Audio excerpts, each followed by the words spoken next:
to another Saru show. It is Saturday.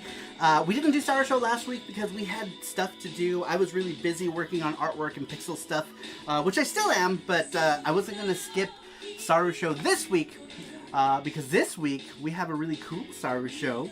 Let me lower this. I think there we go. Soundtrack is super loud. Super loud! Alright, but anyhow, welcome everybody. We've got 25 people in here so far, which is cool. Let's see who we have in here today. We've got Zombie JLT, Crazy Cubano. Let's see here. Reluctant Hero. Objection. Kanime is here. Long time no see, Kanime. How you doing? David Rovars. Elvis Roa is here. What is up, Elvis Roa? Oh my god, Mrs. Emily is here. We want Saru. We want Saru. What is up, Emily? Thank you for stopping in. I didn't do my hair today. I was feeling lazy. We were running late, actually, so I didn't really have time. Let's see here. Who else is here? We'll bring pizza and cookies. Hell yes, man. I am hungry. Juan Castillo is here. Bam! What is up with Juan Castillo? All right, let's see. Who did I miss here? We've got Nico Blue, Ando Gamer, Jeff Allison, James Malloy. The Pope is here. He says, time to bless the chat. Thank you, sir. He blesses the chat. And RK Games! What is up, RK Games? And Randrick! He says, Saru and Jesse. Alright, I think I got it. Objection. I think I got everybody. James Malloy. I did. Alright, I got everyone in here so far. So, today, we're actually going to be talking about LaserDiscs. Basically all of the LaserDiscs that I have in my collection, and then pretty much whatever you guys want to talk about concerning said LaserDiscs, or if there's any LaserDiscs you guys recommend, we should talk about it in the chat. For whatever reason, the chat's not popping up, but we'll give it a minute here. Seems like Streamlabs has issues. We also got some, I bought some stuff from Japan, as I just showed my address. I totally like Doxus. But anyhow, I'm going to go ahead and get into this package. Here, do it right now. Give me 1 second. Let me fix the chat. Do it right now. Fire the laser, says Elvis Roa. That's funny. Alright, it says, Mini-Me, stop humping the laser. Oh man, those movies are good. Oh, you don't have to do that. I already did it. I already showed it right from the front, so it doesn't matter. Alright, so let's go ahead and open this first. This one came from my latest stuff from Japan. I bought a bunch of stuff on Bai, or not Bai, through Bai, or through Zen Market, I don't remember. One of the Japanese proxy sites. And this just happens to be LaserDisc stuff. There's a spot in my setup begging for LaserDisc player. You can sometimes find LaserDisc players pretty cheap, like if you check locally. Alright, the first thing, excuse me, is part of a series of games, or series of anime. Some of the first soundtracks I ever bought were from this show, actually. So the first one we're going to start off with, because I'm unboxing it here, is NG Night Lamunen 40 DX. So I'm going to put that in its spot because we will talk about it later. And then the other thing is this here. Apparently came from Mandarake. It's got a Mandarake sticker on it. This is from Fatal Fury, the motion picture, or Garo Densetsu, the movie. The Garo Densetsu movie. This is a cool shipping box for LaserDisc. I'm going to guess that they're for records, so let me put these really quick where they belong in this box. Because I have one box where I keep all of my anime LaserDiscs, and then I keep a box of like movie LaserDiscs and my Disney stuff and what have you. So let me just find where this goes. There we go. What volume are you? Volume 3. Alright. The reason that song sounded familiar, Randrick, because it's from Bubblegum Crisis. Bubblegum Crisis Moonlight Rambler is the soundtrack that we're listening to. Just because that's some of the stuff that's in this box here. Chucky Potato says LaserDiscs were crazy in the 90s. It was like having DVDs 10 years early. Yeah, the quality was really good, especially like back then. You didn't have like, you know, your only choices were VCD, LaserDisc, and VHS. And you know, VHS is, but you know, I bought mainly VHS. I didn't start buying Laserdiscs until the late 90s, actually, when the good guys started to sell them really cheap. I started buying Laserdiscs back then. Sadly, I left most of my Laserdisc collection from back then in the garage of the house that I was renting when I moved to Colorado, because I was moving from Colorado to Australia. So I ended up leaving all of my old Laserdiscs, and I'm really sad about that. But slowly I've been buying a majority of them back. So let's go ahead and get started. Also, welcome to the people who just came in. I see Mark Smith is here, Tokyo Potato, Jeff Allison, Crazy Cubano, and Ando Gamer. Welcome, you guys. Thanks for stopping in. Alright, so the very first one we're going to start off with, just because my anime Laserdiscs are in alphabetical order, my other ones are not. They're in order of like series or whatever. The very first thing we're going to talk about here is Akira. This is Akira on VHS. It's like the uncut version. I actually think I got this from Jimmy Hoppa, I want to say. If I didn't and I'm wrong, I do have something in the box that I did definitely get from Jimmy Hoppa, but I think I got this one from him as well, I want to say. But this is basically what is this one? This is the Japanese Laserdisc, I believe, for Akira. All of the titles on the back are in English, but the movie itself is not. The movie is in Japanese.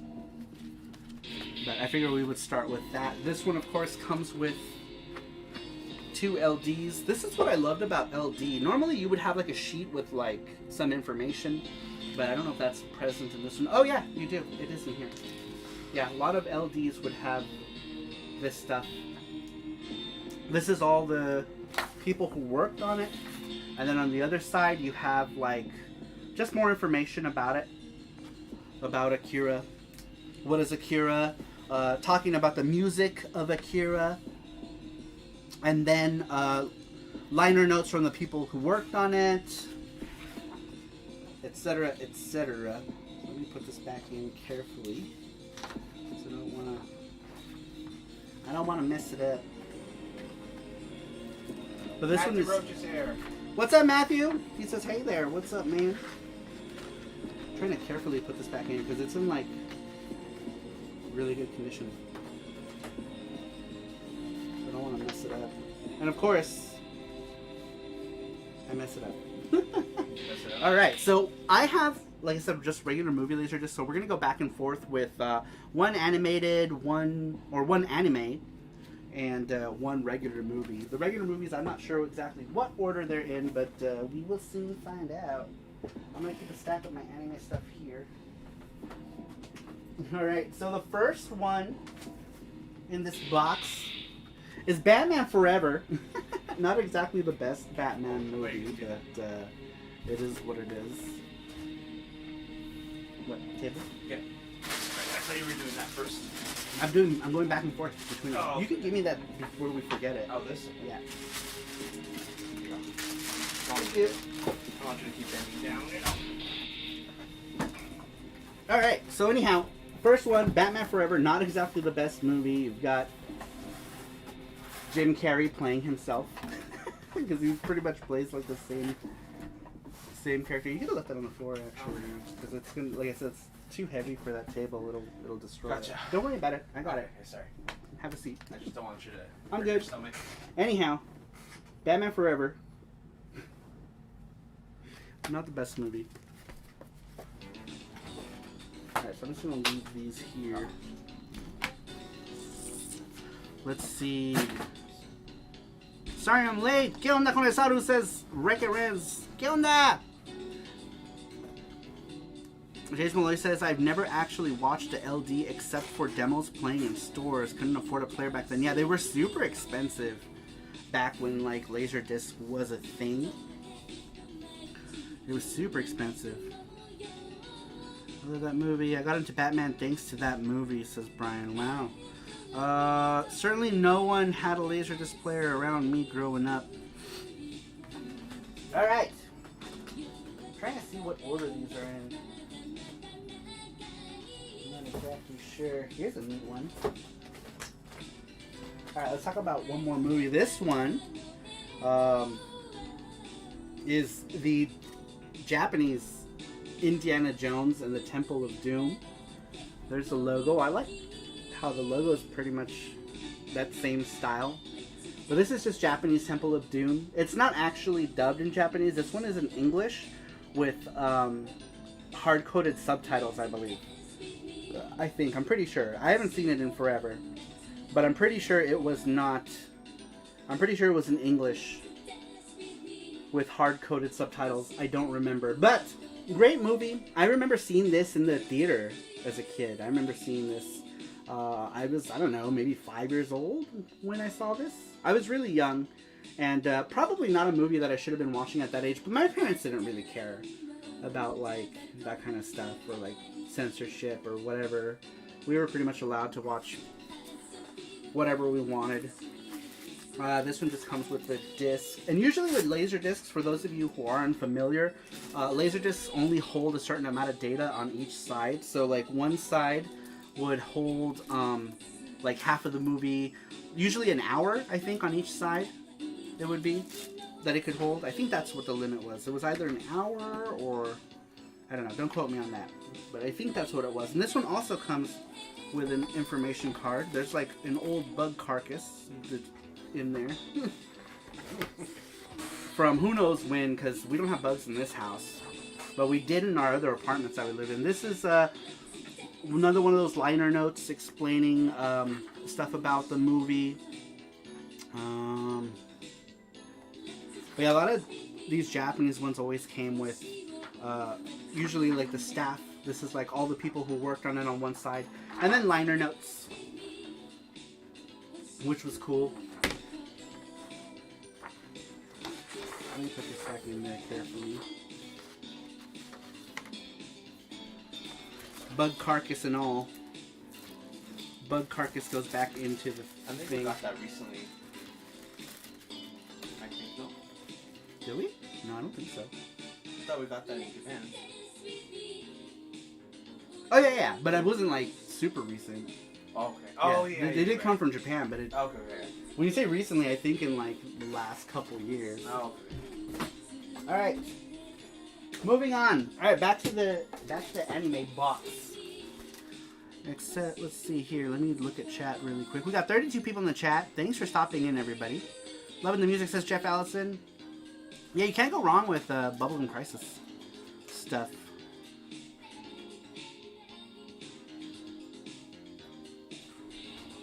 Nothing wrong with Temple of Doom. Nothing really scary happens in there except ripping out of hearts. All right, here we go. Next one. This one is a Japanese one. I picked this up at Mandarake for 100 yen. This was $1, but it's Bakudetsu Hunter DVD or DVD Laserdisc. This is Bakudetsu Hunter. I'm not sure what volume. I think it was the first one. I tried to grab the first volume of something whenever I pick one up. I've seen all of this series already, but I used to own the ADV VHS tapes for Bakudetsu Hunter. And I was actually introduced to Bakudetsu Hunter from something called PC Engine Duo Comic. I wonder if I can find it. I should have grabbed this stuff ahead of time, but we were running super late. But ADV had released all of these in English on VHS, and I collected for the most part. I don't know where it's at. Who knows? Anyhow, yeah, Bakudetsu Hunter was it came as a comic book for the PC Engine, and that's how I first saw it. And I believe that was like the first. It might have been a manga, and then they released the duo comic with like some popular voice actors, like Megumi Hayashibara does the voice of this girl right here, Tira. And then they made an anime out of it. And I love the openings. The opening and closing for this show is really good. I really like it. I enjoy it a lot. I'd play it, but it'd probably get demonetized. The truth be told, these soundtracks will probably do the same, so whatever, who cares. But yeah, Volume 1, it says. I really enjoy it. This character here, Carrot, he's a pervert. But it's a funny show. I'm not sure if any of you guys have seen it. Kyle Kullagas here says, hey, Saru. Sorry about the chat's going crazy. Jesse's busy with something, I think. He's I'm doing the sharing, probably. Sharing stuff. I've never been Bakudetsu Hunter, but I dig the 90s art style. Yeah, the show? Well, I don't want to spoil anything. let's just say it starts off really strong, and then it's like, I wanted to like it more, but I did really like it when it first came out. I liked it a lot. I liked the music. I had the single CDs before I even saw the VHS. I bought the single CDs before I saw the English VHS stuff for it. Let's see. I already organized. No, I'm talking about... Don't worry about it. Oh, sorry. Let's see here. The music for Bucket List Hunter is awesome. The show is hilarious. Yeah, and the show is funny. Like, it has a lot of funny moments. Well, hello there, says Pabst Dobin. Welcome, Pabst. I always remember the one episode where the girl goes through different ages of her life and she interacted with the main dude. His actions toward her decide the fate of the world. Oh, yeah, that's right. I remember that episode. And he ended up being really nice to her, even though he's like a huge pervert. He didn't try anything with her for whatever reason. Alright, next one. This one, actually, let's go to another one. Some Sean Connery with Hunt for Red October. Sean Connery, Alec Baldwin, submarine movie. I mean, most people have probably seen this, right? I'm not going to get into it too much. Alright, let's put that in that box there. Next one, this one is a foreign film. This one is a comedy, a romantic comedy, I want to say. It's got its funny moments. It's got... it was really popular. I remember... Look, it says their 5-day rental. I remember when I worked at Blockbuster, this was like the popular foreign movie to rent at the time. I remember Il Postino, The Postman. This was a really popular foreign movie rental in the foreign movies for whatever it is. Alright. Let's put that there. Go through some more Hollywood movies that I don't want to talk about. Here's The Abyss. Kind of a snore fest. I was never a big fan of this movie. These are like super old, like these DVD or late DVDs, Laserdisc holders. But not a big fan of The Abyss. Here's a good one. Well, I don't know. I'd have to rewatch it. I enjoyed it back in the day. This is Braveheart. Mel Gibson, Braveheart. Freedom! But this one comes in a cool... whoosh. That's what I like about these Laserdiscs. Is like the packaging. Packaging is always cool. With our friendly racist Australian. But good movie. Not sure how it holds up nowadays. I haven't seen it in a while, but good stuff. Alright, we're going to talk about some more movies. The next few anime Laserdiscs are all in like a series of things. So before we get into that, we will talk about the devil. Jurassic Park Lost World. I have another... is the other Jurassic Park in here? Or did I destroy that one? I had another one. You destroyed it. It got stuck in one of my Laserdisc players, and I couldn't get it out, and I pulled it out, and I destroyed it. I think it was the original, wasn't it? Yeah, which one was it? Was it the original one? Yep. This is Jurassic Park Lost World. I did have the original one, but I mangled it. It got stuck in a Laserdisc player, and it got completely mangled. So, sad day. Sad day. I'm sure I can find it again, though. Most movies, the Laserdiscs you can get for pretty cheap. Pretty cheap. Alright. Let's see here. Hopefully all my animated stuff is put together. Yeah, looks like it is. Looks like it is. Alright. Just taking a quick look. Oh wait, no, this one is not. Is that Disney? Who from Roger Rabbit?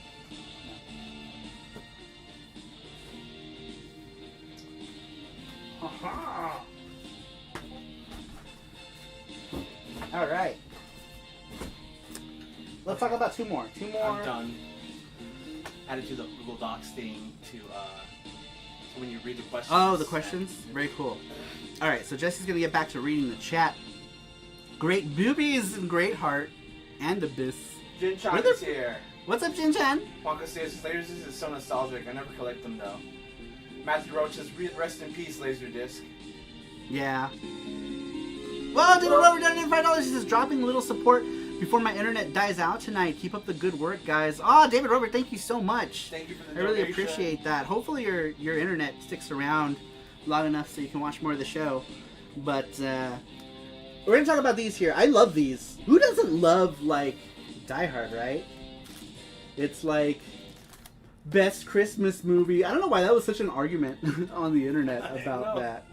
But anyhow, Die Hard with a Vengeance and Die Hard 2, Die Harder.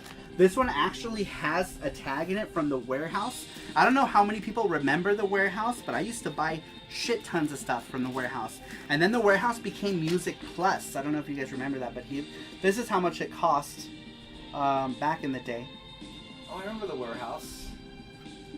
There was, I don't know what the hell, Kagemusha, Die Hard 2, Die Harder, and Pink Cadillac. This was $50. Holy shit. Damn. Crazy, right? Is there any Dragon Ball Z LaserDisc? There are, and we'll get to that. Toga Potato says the best Die Hards are 1 and 3. Yeah. Randrick says the best Christmas movie ever. Best The best Christmas movie ever. I think Gremlins is the best Christmas movie. No, it's Die Hard. Gremlins.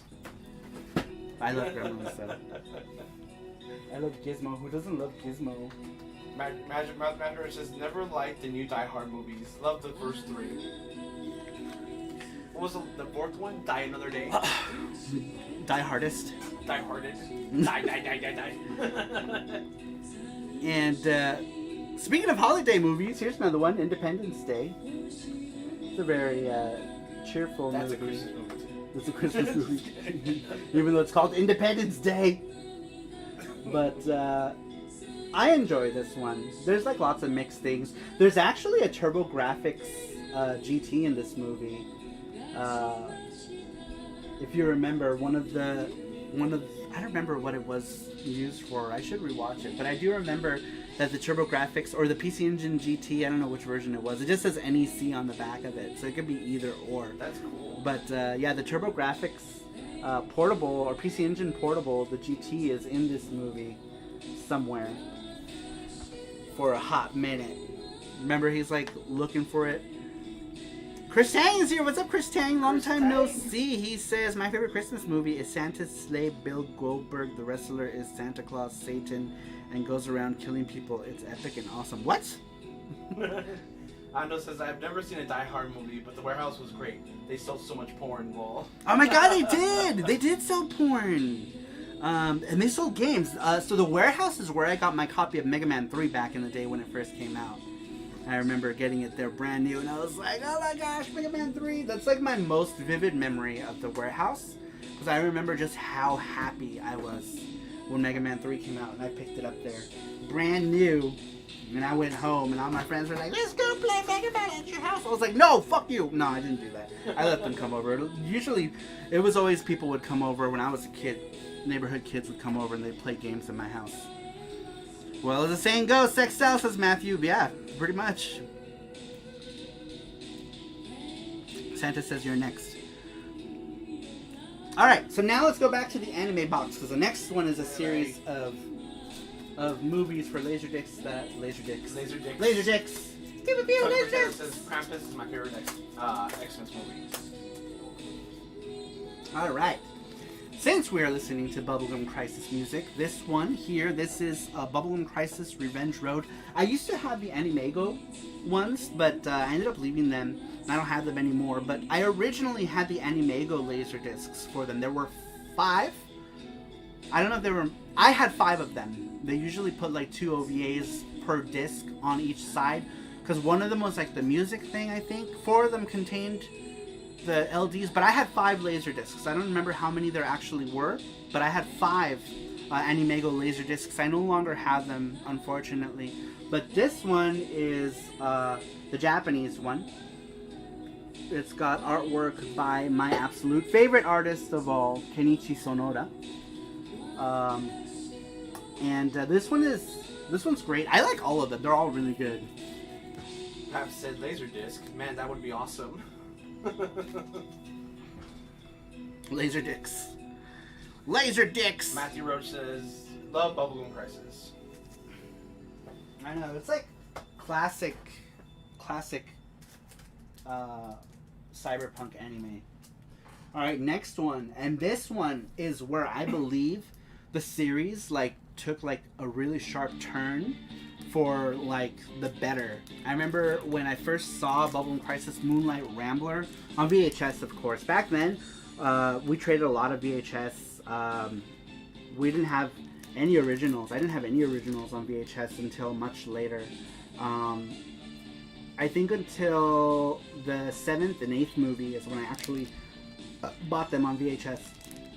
But this one here, Moonlight Rambler, this one is directed by Masami Obari, who also directed the Garo Densetsu Fatal Fury movies. On VHS, on Laserdisc, on whatever you watched it back then. But Moonlight Rambler, this is the soundtrack that we're listening to right now, is the soundtrack for Moonlight Rambler. And I feel like this is where this series just took an awesome turn. And it got so good after this. So good. Every OVA after this was just epic, in my opinion. And it started with Moonlight Rambler. And I love the opening. We're listening to an instrumental version of the opening song right now. I don't remember where this plays in the OVA. Don't close your eyes. Yeah, don't close your heart. Oh, hearts. But yeah, this is where like it just got freaking awesome, in my opinion. Starting with this one, it got so good. Ton of comments. Ton of comments. Okay, let's see here. Hold on. I really need to watch Bubblegum Crisis, cute girls in cyberpunk. How have I been watching anime this long and never saw Bubblegum Crisis? Says the Pope. Yes, watch Bubblegum Crisis. It's amazing. Ando says Bubblegum Crisis music was awesome. JT says Chris is hot. Pope says I really need to watch Bubblegum Crisis. I just read that one. Oh, okay, sorry. Randrick, I have been trying to find new anime like Bubblegum Crisis and I can't. Tucker Potato says I only like the first 2 episodes of Bubblegum Crisis. Objection says I do not miss VHS at all. Jin says anime VHS has had a hard thing to come by during the 80s and 90s since it was so damn expensive. Objection says I had a lot of back in the day. Jeff Allen says my favorite music in the anime is Moonlight Rambler. So good, epic. Yeah, really good. That's what we're listening to right now. Is the soundtrack to Moonlight Rambler. Objection says anime was hard to get a hold of in the zeros period, in the 90s period. Sorry. JT says I cannot be compared. Rantic. This anime is unique. Dave Rover says I miss VHS, although my VHS player recently nommed one of my Sailor Moon tapes, and I was mad at it. Oh, that sucks. Sorry, I don't know why I always laugh at stuff like that. It just... Just kidding. Is this a song? Ah, this is a song right here. Tiki Engine says you really had to find niche places or wait for someone to make VHS for you at home. Yeah, that's true. And we traded a lot. So I used to dub a lot of VHS back in the day. I had 2 VCRs going, and I would just dub anime for friends and stuff. We were a lot of like mostly in the neighborhood, like because like we were all like in the neighborhood. We were all poor. And I would borrow them from like my friends who actually bought them, you know, who I went to school with. Mostly like my Korean friends at the time. They would buy a lot of anime and they would let me borrow it and I would just dub them. I would dub them for the poor. I was the Robin Hood of anime back in the day. You really had to find... Okay, just for that. Check out Wicked City. Jeff Allison says the ending song of Moonlight Rambler is one of my favorites in the series. Pope says I'm into Sailor Moon. Proben says, hey Proben, how's it going? Living in the UK, we barely got any old anime on Blu-ray. It trickled compared to what the US got. On Blu-ray? Yeah. Yeah, we got a lot of stuff on anime on Blu-ray. Objection. Oh, sorry. From the beginning. Objection says, what do you mean dubbed? No. I would copy them. So I would dubbing VHS, like that was just the term that was used back then. Like, hey, will you dub this for me? Not like anime terms. It was just what it meant to like copy. We would copy VHS for each other, or I would copy them for friends in the neighborhood. Yeah, doubling. Yeah, sorry. Yeah, that's kind of yeah, Spooky City and Demon City. Yeah, Demon City Shinjuku was crazy for its time, right? It was like, whoa. But anyhow, moving on to the next one. This one here, this is my favorite episode, or OVA right here. Bubblegum Crisis Red Eyes. Oh, it's so good. Look at this cover, too. Like, this cover has so much emotion. Like, you know what's going on there if you've seen it. You know why she's crying. Sad. Yeah, it's sad. But this one here is my favorite. Of all of the Bubblegum Crisis OVAs right here, this one is my favorite one. And you got Largo there at the top. Dude, Largo was like such an epic villain. And I loved his voice actor, too. Well, you got all the girls. And you got Henri. But yeah, this was an epic one, super epic. Ninja Scroll was great too. Yeah, this one was my all-time favorite, and the music in this one was so good. We'll listen to the music in this one next, I think. Oh, did you hit yourself? Oh no! That's what you ever putting your legs up in the air. No. Jesse had his legs up in the air, and he got a cramp. Sometimes Jesse just likes to throw his legs up in the air. It's for fun. Yep. And he got a cramp doing it. Alright. Nintendo's here. He says, hey guys. What's up, Nintendo? Nintendo, what is up, man? Ninja Scroll was great. Also Vampire Under D. Froban is here. What's up, Froban? Good morning. Took a picture that says, I have a framed movie poster of Fist of the North Star 1986 movie, my favorite anime movie of all time. The art of Bubblegum Crisis was always fantastic. I had one VHS of Bubblegum Crash. Yeah, it's because Kenichi Sonora did the artwork for Bubblegum Crisis, and like his artwork, man, it's just... You'll see a couple other things by Kenichi Sonora in my box of Laserdiscs. But, yeah, this one is great. Great episode. My favorite song from all the Bubblegum Crisis, you know it. Hurricane? It's Hurricane. Yeah, Jesse really likes Konyawa Hurricane. I would pick Japanese and Spanish all day, but English, no thanks. Oh, for like dubs? Yeah, I used to watch tons of anime in Spanish because you could get it first, you know? A lot of the time. So it was good to know Spanish if you liked anime.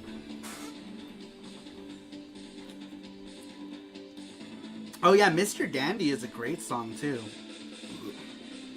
I wonder if the vocal collection is here. Let me check. Let's see here. Oh, I love Mr. Dandy. How does that go? Wait, I remember. I can hear it in my mind.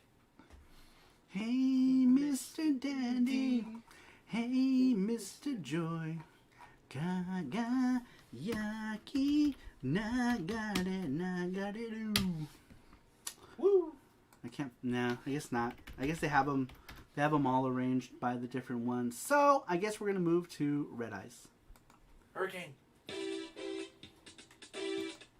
That song's not even like anywhere in this. Let's see here. Bubblegum Crash. Jeff Alice says No, Hurricane is. awesome. Hurricane is here. We'll listen to that.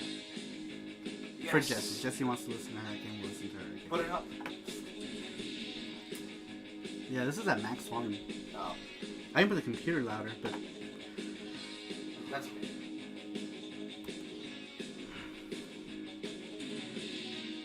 so if you like that sort of style of Japanese music, you should listen to Junko Hashi. There, I've heard a couple songs in those like retro collections of stuff. Randrick says, "Everyone shut up." Yeah, I know. I need a drink.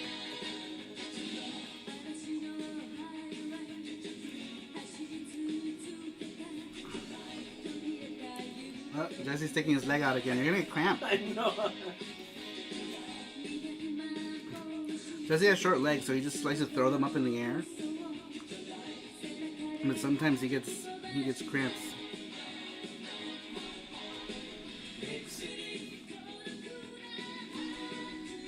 Hurricane and Mad Machine. Love, love, love, says Ando Gamer. Yeah, Mad Machine is also really good. Back in the day, I had the Bubblegum Crisis Vocal Collection 1 and Vocal Collection 2 that I got at Asahiya Books. I used to buy almost all of my CDs at Asahiya Books back in the day. And I listened to those vocal collections so much. I still have them somewhere. They're all beat the hell up though. The discs are like super scratched. This song while driving is awesome, and I'm not even a car guy. Yeah, this one gets regular rotation in the car. Or used to, till we lost that CD that had all that stuff on it. I know. We should just make another one.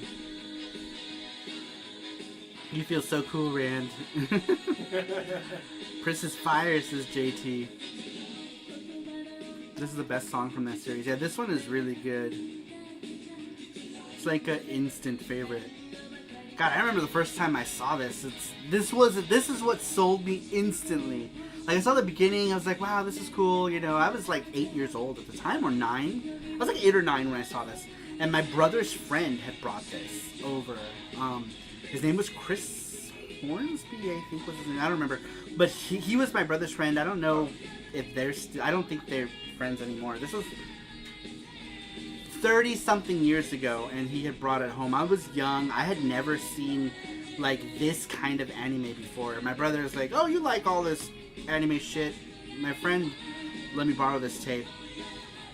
And I watched it, and I was like, what is going on here? Like, they started singing, and it was like rock music, and it was like, it was too much. It was sensory overload. I instantly fell in love. Instantly fell in love. And I don't think if I wasn't as young as I was probably like 9 or 10 at the time. I don't know that I would have been as impressed, but I was incredibly impressed with this anime. Roger says, this song while driving is awesome. I'm not even a car guy. And then you realize you're not in cyberpunk world and you're on your way to work. Fuck. This song's funny. No, the song's funny. Kiyoshi, he told a story that he was in Hawaii and a hurricane was hitting Hawaii, and then on the radio they played this song. Oh my gosh, Yeah. are you serious? It's hilarious, yeah. How funny. Racing down the road and pretending you're fighting crime. Maddox 1 was another one that got me deeper. Oh my god, yes! Maddox 1 was another really early one for me. Super early.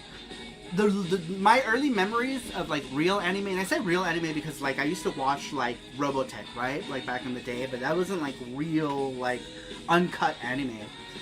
Bubblegum Crisis was my first taste of uncut anime. Maddox 01 and Riding Bean. Riding Bean was another really early one for me that was really, really, really awesome back in the day. Anyone watch Bao? That shit was my first anime. Yeah, I watched Bao. Bao was great too. Super violent was Bao. Okay, let's go to... Bow, wow, wow, wow. This one here. Man, I need to take note of those anime you guys are mentioning. Yeah, Maddox 01 was cool. Riding Bean, oh my god, Riding Bean was so good too. Dude, Riding Bean was like crazy too, because it was like, oh my god, what's going on? This girl offered to give this guy a gobby, and then this girl's a lesbian now, and I'm like, what's happening? And then like people's heads are getting blown off. It was just, it was crazy. It was crazy, and I was young, you know, so I was like, holy shit, like, yeah, it was just, it was amazing back then. You know, you had to like experience it early. Lock's door. Yeah, Lock's door. A gobby. I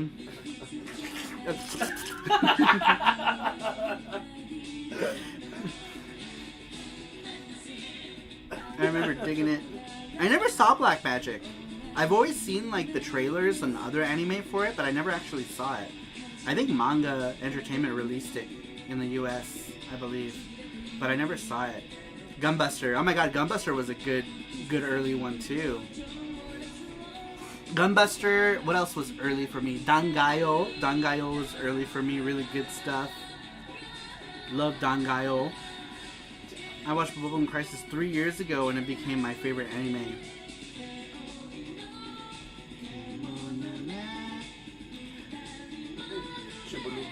Gabi, you mean Chupilupis? That's right, Chupilupis. It's another word for Chupilupis. US renditions released it first. Oh, did they? Anything that uses time dilation gets me randy. What does that mean? Iria is awesome. Yeah, Iria was cool. I have the game for Super Famicom. I think it's my rarest. So I'm guessing it makes me Super randy, Famicom. like, It makes them horny. Awesome, yeah, awesome powers. Sarmar, can you play Randy, Funky Doll baby. when you can? Which... Oh, that's right. Yeah, we'll play that one. I like that one too. Every time I think of Funky Doll, I think of the aerobics scene. I know they use it like some other time, but I only ever remember it from when they're doing like aerobic stuff. Oh my god, Josh Vegas here. He says, all cats go meow. Oh my god, I remember that. Meow. Pepsi Man. Oh, Gundam Russ is here. What is up, Gundam Russ? Speaking of old anime, I've been rewatching Magic Knight Rare-Earth. Magic Knight Rare-Earth is good. It's good for shoujo anime. Or is it shoujo? Is it shoujo anime? Like, what does it fall under? I can be a magical girl. Says TK Engine. You have to play Mr. Dandy for tonight, please. Says JT. We'll play it for sure. Today is we're just gonna listen to nothing but Bubblegum Crisis music today. Perhaps opens the Jackie Chan is one of those soundtracks you don't expect to be amazing. Jackie Chan? He sung some songs. He sung Rare-Earth is a clamp theme. some Disney songs.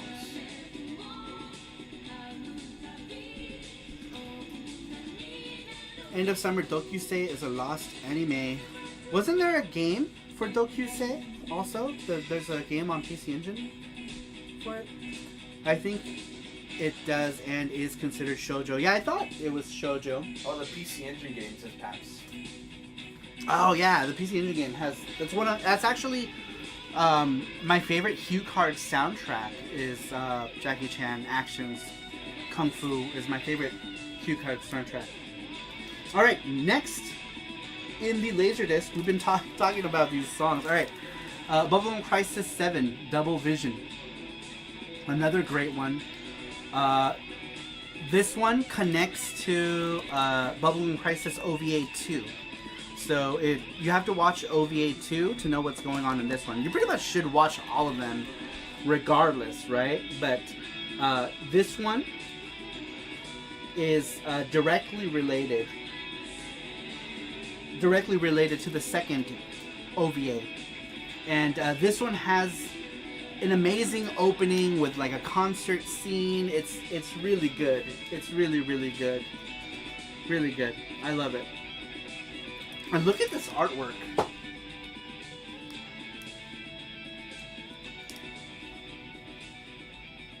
So good. So good. Oops, shit. Man, Bubblegum Crisis was amazing. Yeah.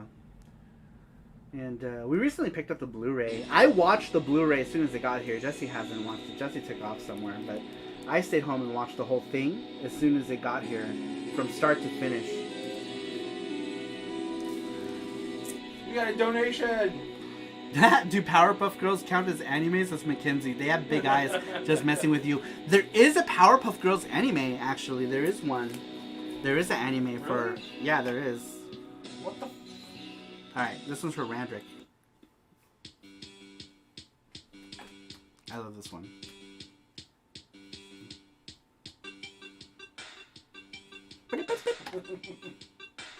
Jason Malloy says, I haven't watched much anime. I'm really liking the music from Bubblegum Crisis. Can I get the Blu-ray of 8 OVAs, should I? Yeah, the Blu-ray is like $20, I think, for all of them, and it has all 8 OVAs. I think that's like $20. It's pretty cheap. Even if it's not, even if it's like 20 something bucks, you should still get it because it's good. It's really good. But anyhow, thank you, Mackenzie, for the $5 donation. I really appreciate it. But this one, Double Vision, excellent. This part is from the scene where she's like singing in the beginning, and it's animated so beautifully. New Wave Ghost says that's played for Nene in episode 7 or 8. Yes, that's actually, it's played in episode 8, which we'll talk about next. Episode 8, Scoop Chase. This track is also played in this one when Nene is like trying to do like a million things at once. Let's go to this here. Here's the cover of it. And then this is the chief's daughter. She's so cute. I don't know if you guys remember the chief. He was like the bigger black guy with the white hair, always yelling at Leon. This is either the chief's daughter or his niece. But I love this character. She's so cute. Really like her. Nena Romanova is my favorite. Mine too. She's my favorite. Yeah, mine too. Dude, she's my favorite character. She's my favorite pink girl. I always say pink girls. I have a thing for pink girls, which is like pink-haired girls. Even though I hate pink, it's weird, right? Like I have a thing for pink girl characters, but I don't really like pink, the color. I'm not a fan of the color pink. You wouldn't know it with how much it's used in FX Yuki. It makes me want to do 80s aerobics. I know, that's the song. It's like the aerobics Me too. thing.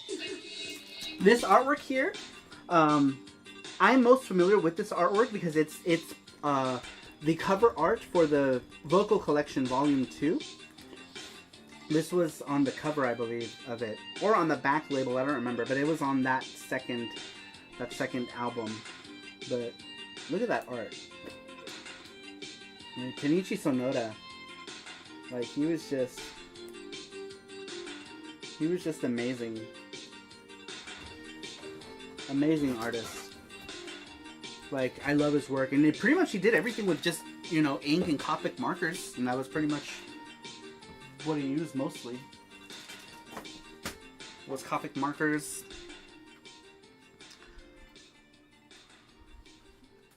Alright, let's go to our next track here.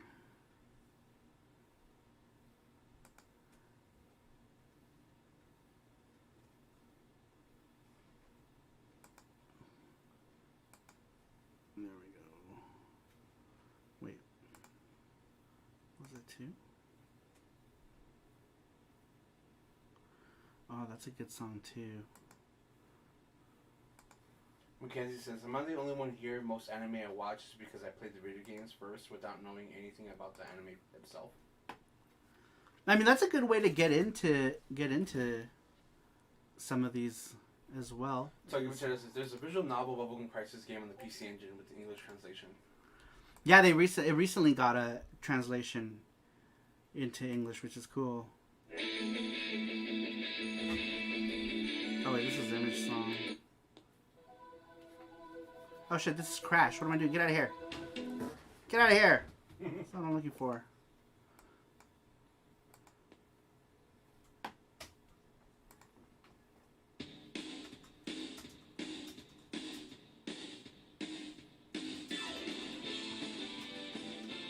This is another really good song.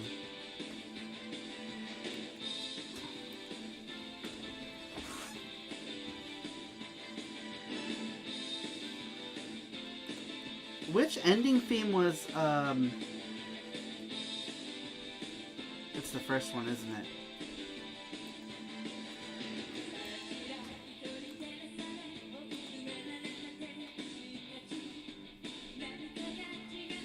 Yep, it is. Okay. Transfers here. Is it me or is stream not rewindable? Oh yeah, there's something going on with Oh, it's not? yeah. Uh-oh. I wonder why. I don't know. Alright. So that was pretty much all of the Bubblegum Crisis Laserdiscs. So I guess we can now go back to movies. At this point, I don't know, I kind of want to stick to just anime stuff, but I guess we can go back to movies. We've got a lot of movies. I just want to make sure we get through all of my anime-related stuff throughout this show.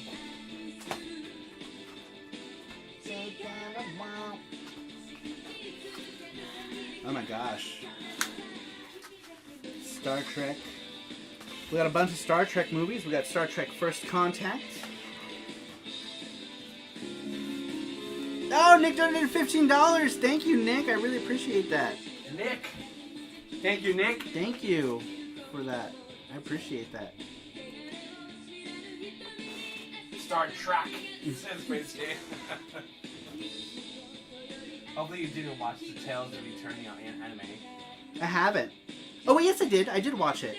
It's like 3 OVAs, isn't it? It poops, but also Shining Tears or something like that would be pretty cool. I think I did watch the anime. Yeah, I'm pretty sure I watched the Eternia anime. It looked pretty good. Like, what do you mean it was poop? Like, quality-wise? If you want to watch terrible quality anime based on video games, there's, the Spectral Souls, like, the animation based on Spectral Souls and Generation of Chaos. Like, I don't know who the hell they hired to do those. They're horrible. They're super bad. Alright. So anywho, yeah, these are some Star Trek ones. I don't want to talk about really this stuff. Uninteresting stuff. Let me get to movies that I want to talk about. Alright, here are some favorites. Here we go. Here are some Laserdisc favorites here. We got Back to the Future 2, which, in my opinion, is the best Back to the Future. That's mine. Yep. Jesse loves... I love Back to the Future. Yeah, he loves Back to the Future. And then we have Back to the Future 3. And this one is actually not even open. This one's sealed still, because we've got... And this one's also sealed! This is the Back to the Future collection on Blu-ray.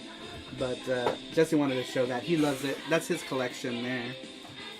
But here are the Laserdiscs, which are also his. He likes Back to the Future.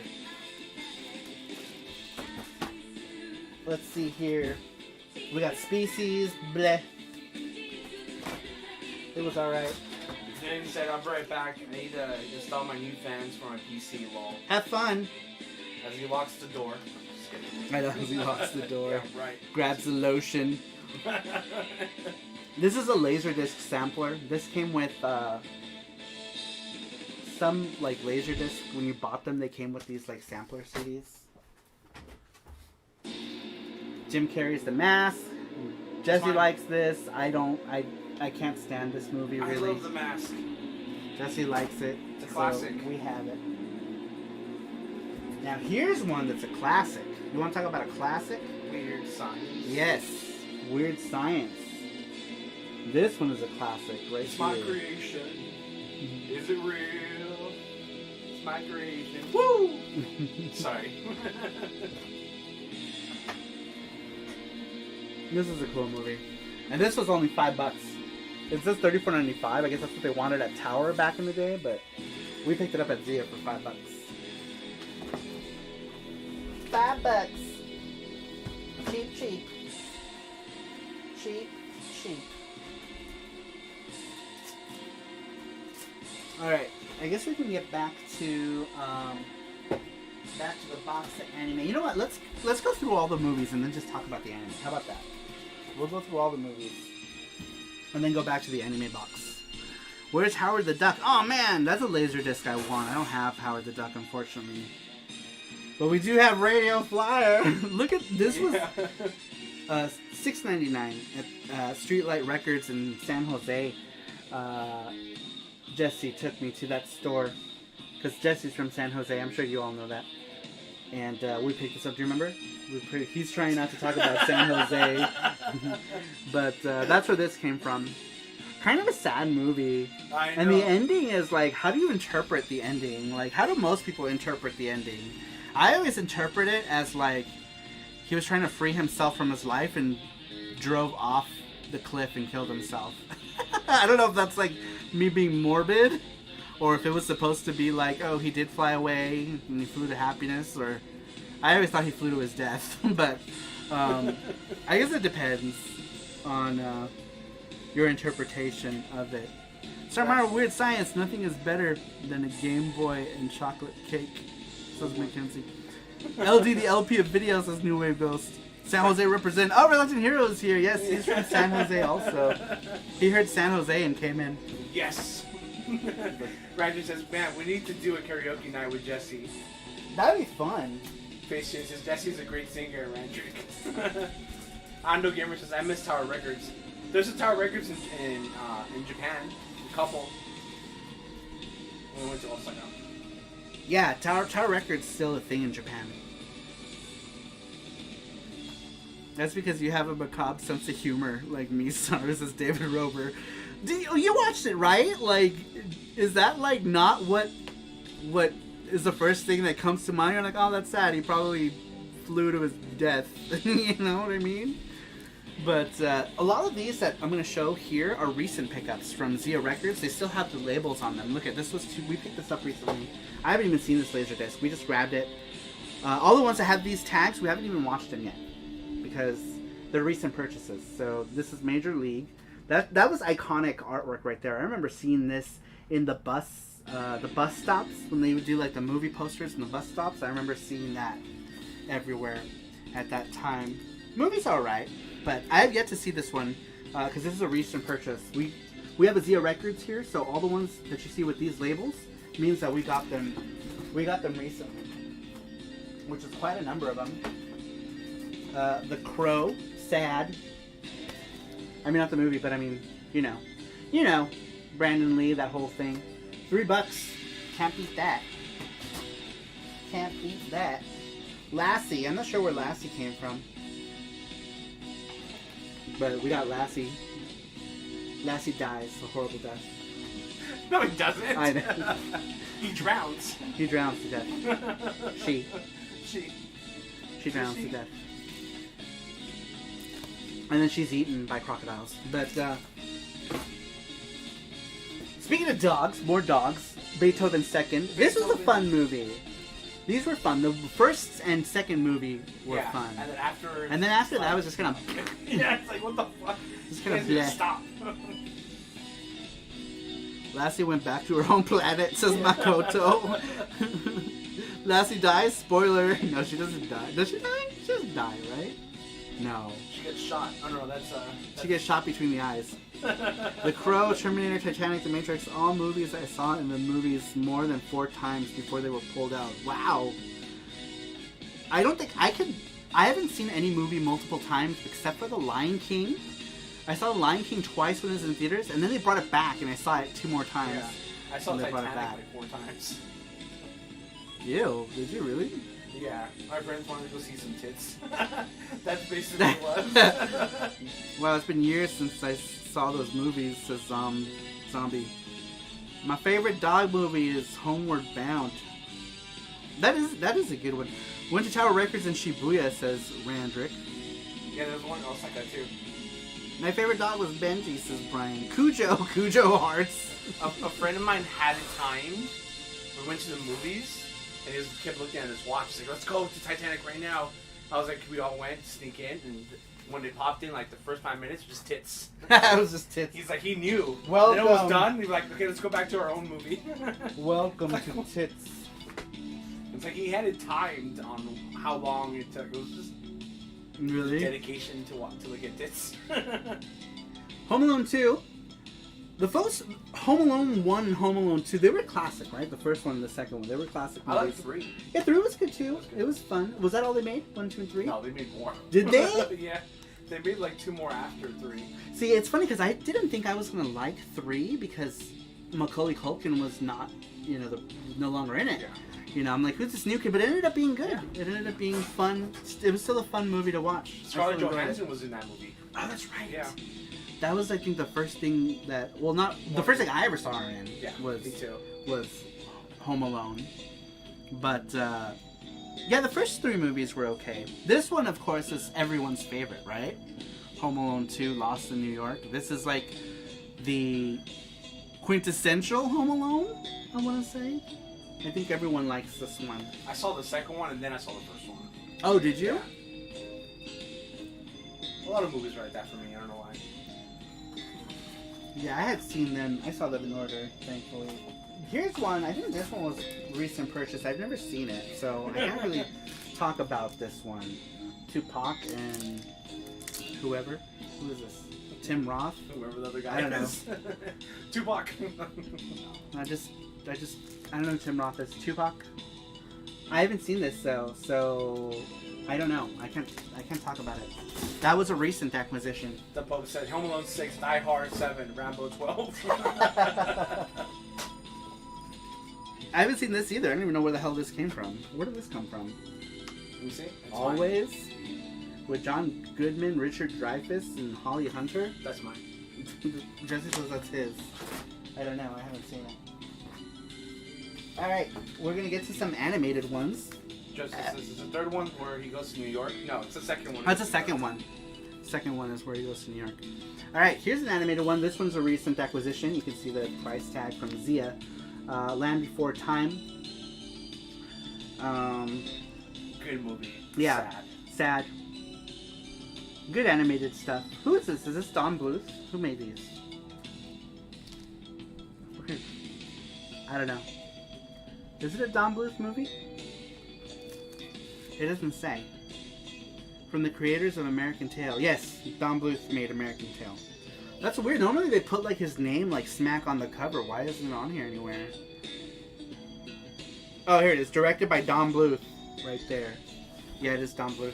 I liked all of the Don Bluth stuff growing up. It was all pretty good. I loved All Dogs Go to Heaven. I loved that growing up. Let's see, what else was there? I remember the Fievel movies. I liked those. Rockadoodle. I don't like All Dogs Go to Heaven. I Really? don't like that movie, no. Did you like Rockadoodle? Yes, I did. See, I hated Rockadoodle. I loved All Dogs Go to Heaven. I didn't like Rockadoodle, actually. Was Anastasia Don Bluth also? Because I loved Anastasia. I thought Anastasia was excellent. Yeah. Dude, I watched that like a bajillion times. I saw it in the theater, and then I worked at the Suncoast when it came out on video. So when we were working our shifts, we got to pick whatever to watch, you know, and I would always pop in Anastasia at the time. That's awesome. Of the new release stuff, we had like new release stuff, and it was always like Anastasia and the Selena movie. Like I'd always play those two a lot. But yeah, I liked those. Sheep Go to Heaven, Goats Go to Hell. That was a Fox production. Oh, was it? Anastasia was? Because it says Oliver and Company. The one movie that makes me sad all the time is the beginning of Oliver and Company. I know. I love Oliver and Company. Why should I worry? Oh yeah, as that goes. Why should I care? There's nothing but population. Now we're listening I to got this. streets. Oh, sorry. just went into this all. I don't really even notice that you stopped. I stopped because of this song. I like it. Oh, did you? Yeah. Mr. Dandy, says Jeff Allison. Yes.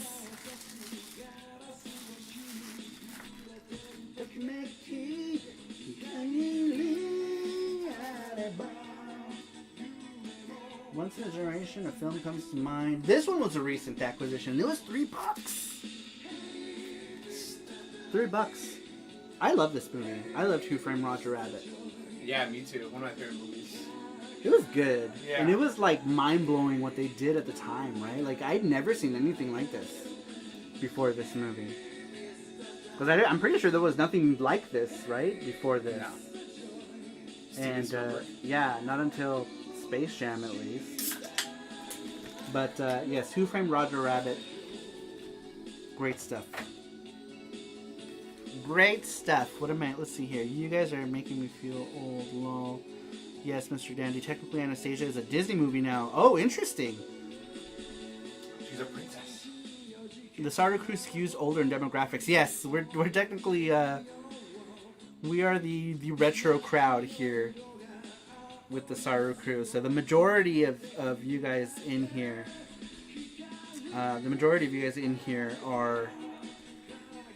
are older. Because of the content. That's just the content. I've been I mean, we're talking about freaking LaserDiscs now. the Roger Rabbit movie where what's her face, Mrs. Forgot her name. Jessica flies out of the car and you can see her like. Her Vagoo? I don't know if that was true or not. Yeah, I heard something like that. I was growing where, up. like, there's a scene somewhere where, like, you can see her Vagoo somewhere. Yeah. I think it's just a rumor.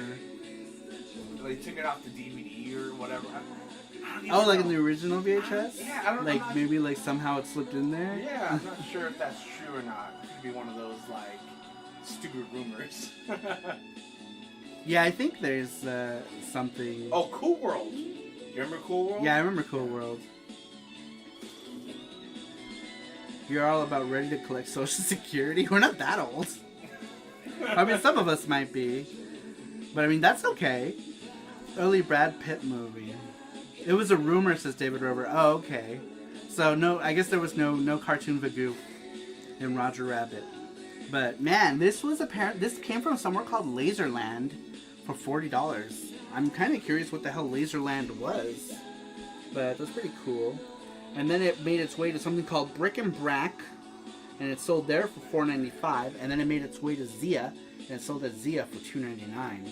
So this copy of Roger Rabbit has been around apparently. I remember I was looking through. When I got that at Zio Records. Yeah. The guy next to me, I guess he was because he wanted to look at it too. Hand sanitizer. Oh, did he? Yeah, and he's like, oh, I like that movie. And You're like, me too, and you walked away with it. Yeah. And when I walked away, he went to go look through the movies, and I felt kind of bad. I was like, oh, who's probably looking? Yeah. Oh well, I'm just kidding. Probably wanted your $3 copy of Roger Rabbit. Yeah. It's a good deal, I think. Pretty cheap. Great movie too. Joe says, it's okay. We all have to take care of the elderly. Where's my pitchfork? Where's everyone's banhammer? Just kidding. Alright, let's see what... What's Sonny? I can't hear you. Oh, I'm sorry. I'm high on candy right now, so I'm like, ah! Where's my candy? I ate it. Sorry. I want candy. Pap said, Tokyo Potato says, I'm 38 too. Social Security will be gone for me. Pap said, what would you say is the saddest movie you've watched, makes you cry, and what non-porno movie gets you the hottest? For me, the saddest movie, cartoon, would be The Fox and the Hound. The part where the grandma leaves the fox, in the forest and she drives away. Yeah. Oh man, made me cry when I was a bit. And I don't know about gets me the hottest. Mackenzie Peter says, when you mentioned Land Before Time, I teared up. Rest in peace, Judith Barcy, the poor girl who voiced Ducky, was in the Poltergeist, was murdered by her own father. I know. That's actually, it's funny because I knew someone was probably going to bring that up, and that's super, super sad. You know what I mean? Like holy shit. Like, what kind of, like, piece of shit father, does that? Man, I saw like a documentary about it. Super sad, though. Super sad.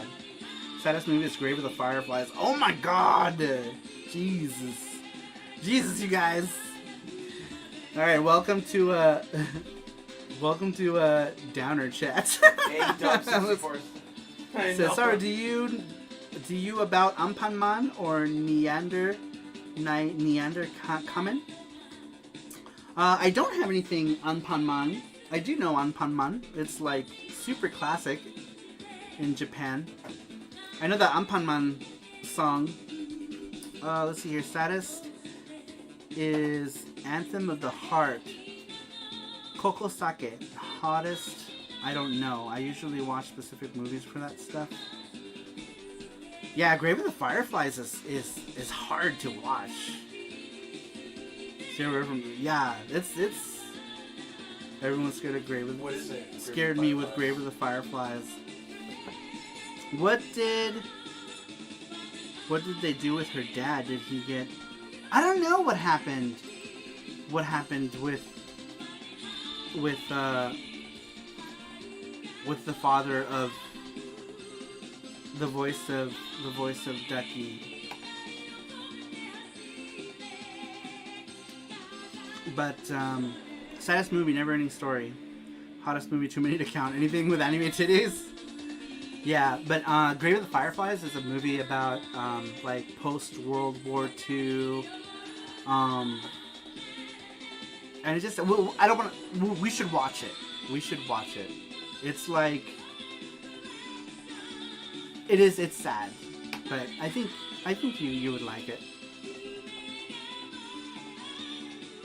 Any Lupin the Third fans here? Yeah, Lupin's great. Oh my god. So I took a semester of animation class for self-enrichment at the community college in Los Angeles when I was around 17 years old. And one of the movies that we were told to watch on like one of our like assignments was Lupin the Third, Castle of Cagliostro. It was the animator instructor's favorite animated movie. So he made us watch that, and it was amazing. It was an amazing movie. It was his absolute favorite animated piece was Castle of Cagliostro. All right, let me move. What is this one?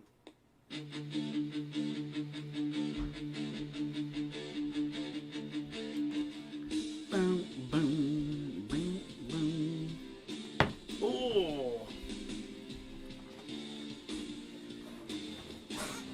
Oh man, I forgot. I picked up a Bundaberg ginger beer.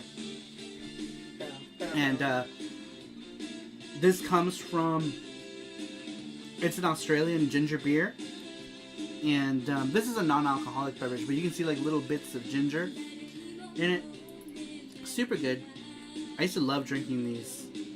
I never did make it out to Bundaberg. I always wanted to. I didn't make it out to Byron Bay, which was close-ish. But I never made it out to Bundaberg. I know Gundam Russ is still in here. He knows what this is. I'm sure he does. They sell it everywhere in Australia. But I love it.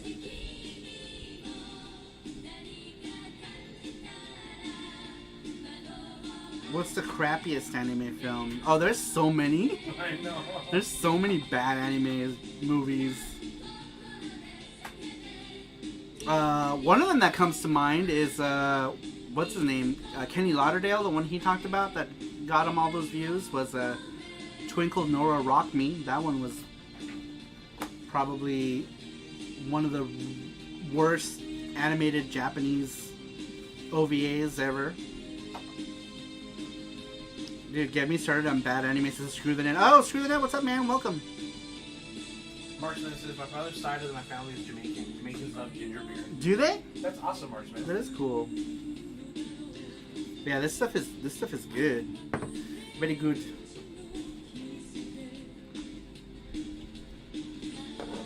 Screw the Net's here. He says, "Hi, Saru-chan-sama." Alright, let's get to this box of Western stuff. Robin Hood. The Disney's Robin Hood.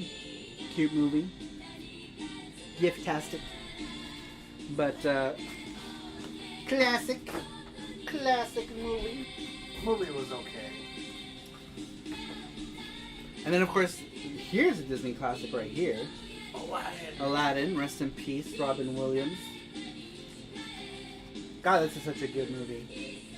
I love this set here. I love, like, you open it up and it's got, like, that artwork in it. Super cool. This one is a really cool one to have on Laserdisc. I like that we have it. We got it cheap, too. And, did we? How much was that one? Like, it was like $4.99. Or $2.99. Nah, I don't think so. It's two discs. I doubt it. I believe $4.99, maybe $5.99. There was no price on that one, though.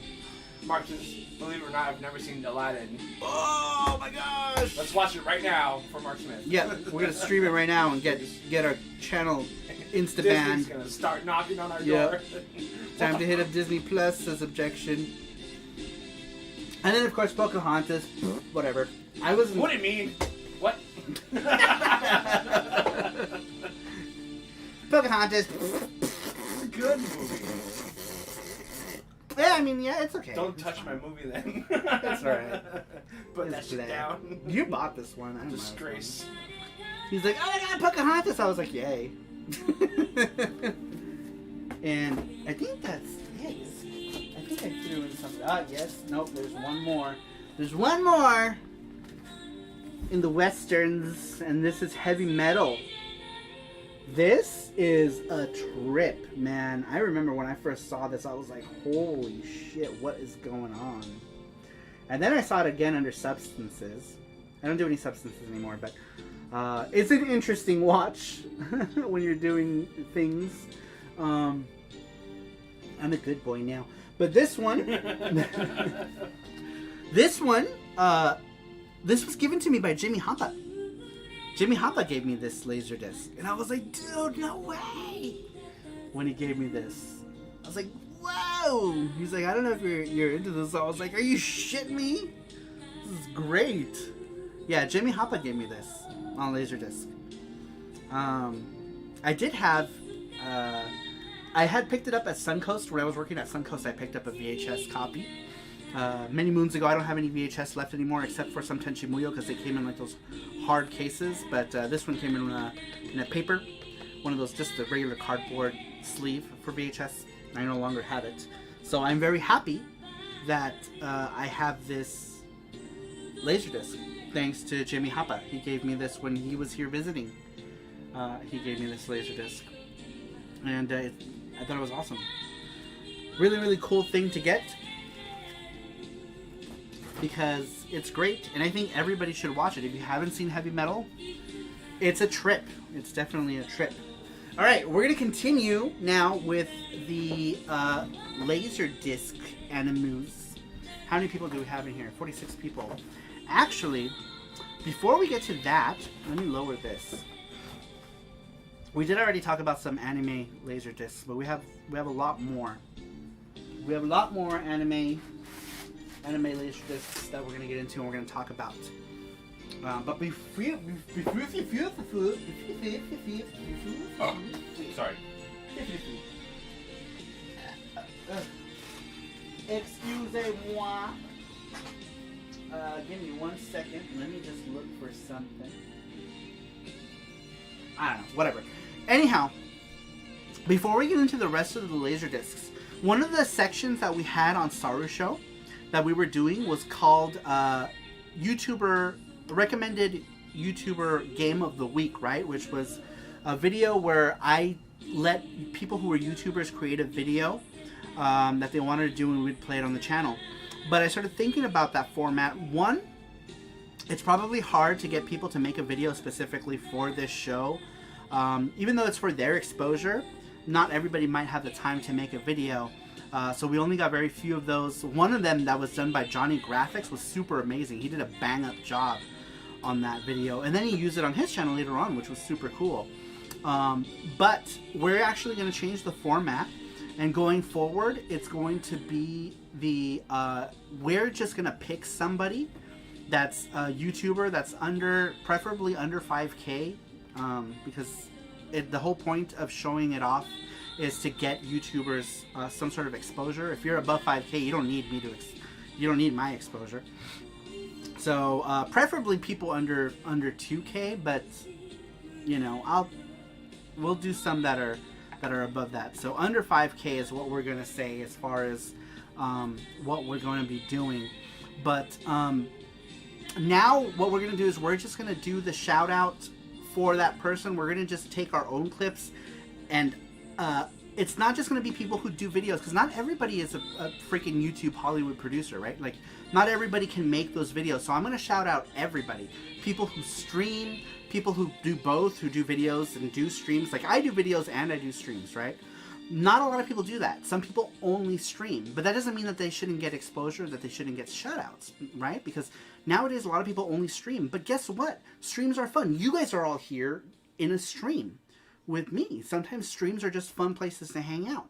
So I want to start showcasing those people who stream on YouTube, specifically YouTube, because that's the platform we are talking about here. So no Twitch or whatever. So pretty much just people who are on YouTube, we're going to go ahead and talk about. Why is this song playing again? Go away. Mama gooba goo. Alright, let's go to a kick-ass song. How about this one? Same scene. But yes, so we're gonna go ahead and Pause music. yeah, let me lower it. But we're gonna go ahead and show you a clip. This person is a YouTube streamer who I enjoy very much, and we're gonna go ahead and show you just a small clip of his channel. And actually, I should get his channel up. I'm dumb. Before we get into that, I'll get his channel up so I can post the link. But I want to showcase people who stream games too, because it's fun to hang out with people who play games that are like-minded, right? Games that we all like-minded folk. And I think it would be good to share that with people. So let's go ahead and get into that right now. I'm going to go ahead and show you. I'm going to go ahead and show you guys that video. Let's go ahead and take a look right now.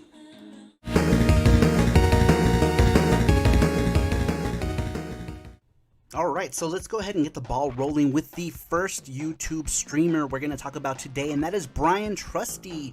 Brian Trusty has an awesome channel. He's been streaming all sorts of stuff. He's primarily a Sega guy, but he has been drifting off to do some other stuff like Neo Geo and the TurboGrafx Mini, and his channel is just cool. He's a very positive guy.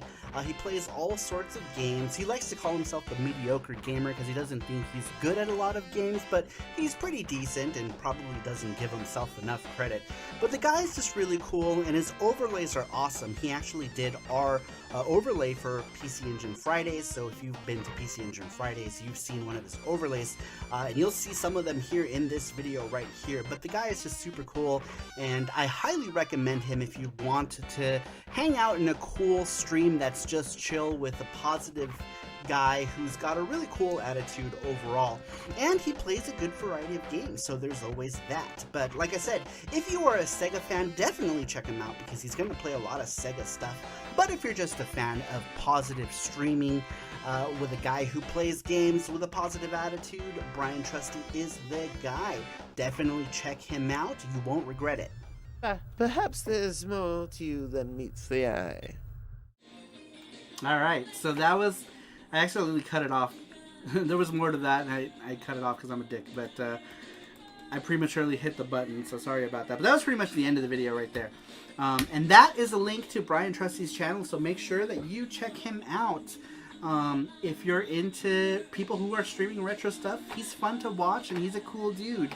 So definitely give him a watch. He's a cool dude. So that's what I'm going to do now every week, is I'm just going to pick somebody. I'm just going to pick a YouTuber that I like, either a YouTuber who does produce videos or streams or both. And I'm just going to make a small 2-3 minute clip of that YouTuber, and then we'll promote them here. Because I think that'll be easier than having somebody try to produce a video so that they can... And not everybody produces videos, and so I want it to be fair for everybody, not just people who produce videos, but people who stream as well, because... it's fun. It's fun to just hang out with other streamers. Let's see here. I'm not good enough for your store. Maru and Jesse, just kidding, says Mackenzie. I'm not sure if I've really looked at your channel, but I'll definitely check you out. You don't have any videos up, Mackenzie. YouTube is more like YouTube. YouTube is more like TubeTube. TubeTube. I think that is really awesome for the gaming community and YouTube, Sarumaro. Yes, and like a lot of people don't get any exposure at all, you know, because either they're not making videos that like YouTube doesn't deem quality content, or you know, people just don't see like these people, and I don't know. I just want to be able to do. If you guys have been watching, I've been trying to do these community pushes almost every Sarushow in some form or another.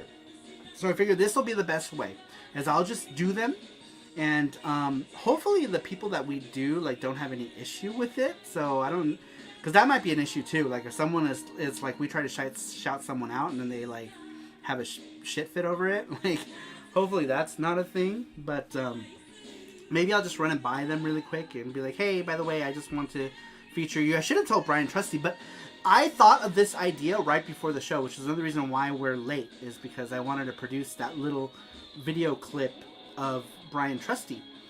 which is why it took a while before us to go live, because I just thought of that idea. I was like, you know what, this would be a better way to do it, and so that's why we did it that way. But enough of that. We're gonna go back to more Laserdisc stuff. Oh, that's right. I was gonna look for something. I'm an idiot. I was gonna look for a specific game. Ah, I see one. I see it. Took Potatoes says, "How dare you promote me?" In quotations. All right. Hey, because you know some people might have issue with that.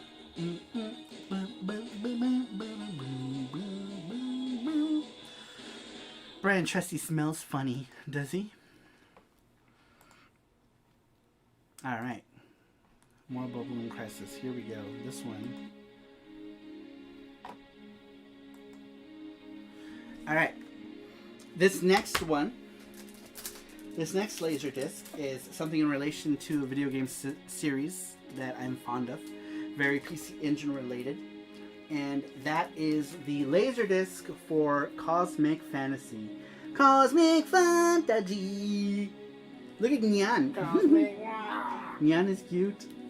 But yes, Cosmic Fantasy got an OVA. This OVA is specific to this. It's its own story, but it's based, of course, on Cosmic Fantasy, the game series by Kazuhiro Ochi, who's the artist and creator of Cosmic Fantasy. And this is the very first Cosmic Fantasy game. In America, we got Cosmic Fantasy 2 courtesy of Working Designs, and it's the only Cosmic Fantasy game that we ever got, was Cosmic Fantasy 2. But Cosmic Fantasy, the OVA is an interesting one. It's short. It's got the famous song sung by the voice actor of You, which is, his voice actor is female. She is also the voice of Conan from Detective Conan. She is also the female vocalist of 2Mix. If you know 2Mix, they did all the music for Gundam Wing back in the day. She's the female vocalist of 2Mix as well as the voice of You, and the singer of the song, the Cosmic Fantasy song, which I wonder if I can find. I wonder if Cosmic Fantasy is on here at all, so we can listen to that. Kenzie Song. says, "I love your streams, Sora, Mario, and Jesse. Big tubers like Dreamcast guy make me feel like I'm just another subscriber. You guys make me feel like I'm a friend I'm hanging out with." And that's the idea, right? That's the idea of our streams. I think that's why we get a lot of people who come in here, is because we had the whole like interactive thing. And it started with VGST, which now is Sarushow, but originally we used to call it Video Game Show and Tell Live.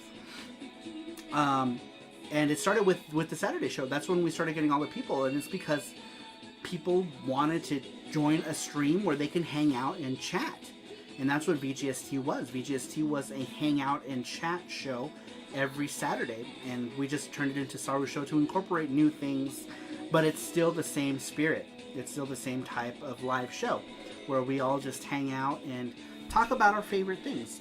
And that's actually when we started growing, is when we started doing the Saturday show. The Saturday show is when we really started to get more subscribers.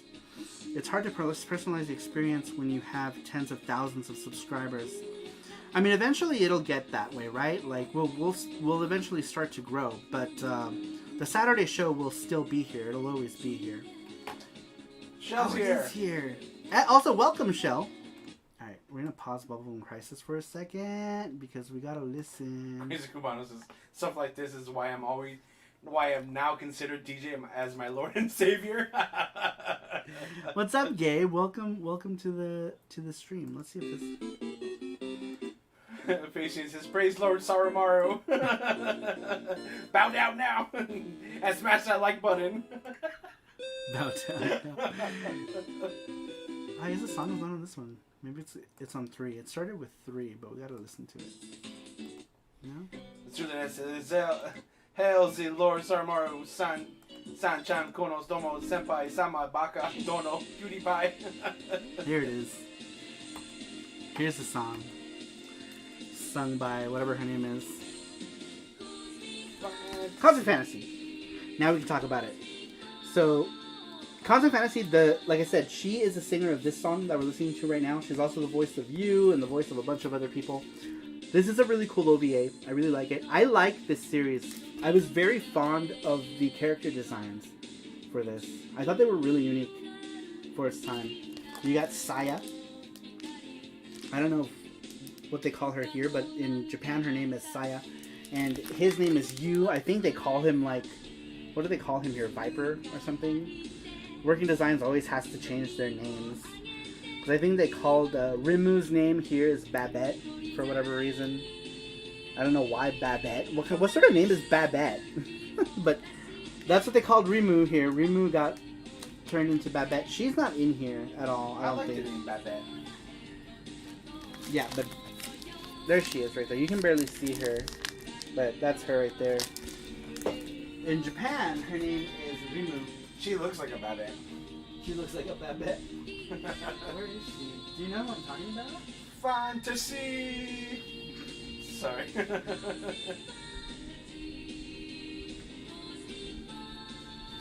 Okay, and here's Cosmic Fantasy 3. This one is Adventure Boy Ray. This is actually the first Cosmic Fantasy where this song appeared.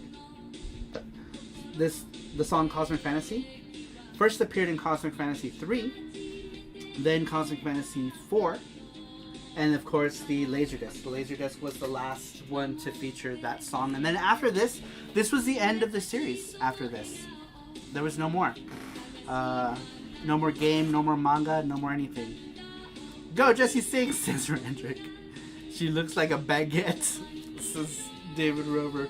But yes, this is where this song first appeared, was Cosmic Fantasy 3, Boken Shonen Rei, or Adventure Boy Ray. And I don't know, Cosmic Fantasy is just it's an interesting series. It's a cool series. I've only ever beaten the first and second games though. I haven't gone through Adventure Boy Ray or the 2 chapters of 4, because part 4 is 2 different chapters. Two different chapters. But I'm happy to own this. I got this early on. I don't know how easily this is to obtain now, but I did pick this up really early on, and I didn't pay a whole lot for it. I think I paid like 2,500 yen for it, maybe. I don't remember. I want to see what the retail price is for it. But it's in pretty good condition. Looks like 6,800 yen. So this was like 60 bucks. 65 bucks. So Saya is Saya. That one dude, Yu is Cobra. And Ban is Van. So Saya and Van pretty much have they only changed Yu and Rimu, I guess, were the only 2 that got changed. I guess Rimu is kind of a weird name. People would probably call it Rim Job or something. So I can understand why they changed her name, but why Babette though? Babette's such a weird name. JP Vargas here. JP Varga, what's up, man? But yes, that was Cosmic Fantasy, and the Cosmic Fantasy theme song by the singer, or the voice actor of the main character. Shal says, are those LDs? Yes. Today's oh my god, this song.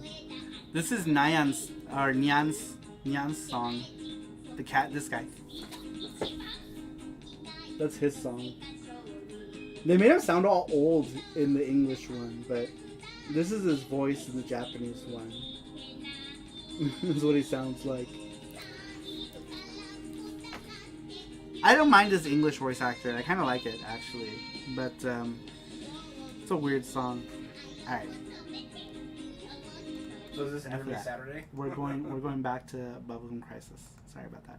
We just had to listen to Cosmic Fantasy song because we were talking about the Cosmic Fantasy Laserdisc. JP Vargas says, anyone know if any of the CF games got translated? No, they didn't.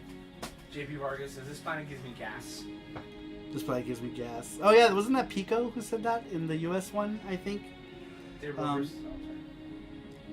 That was Nyan's song.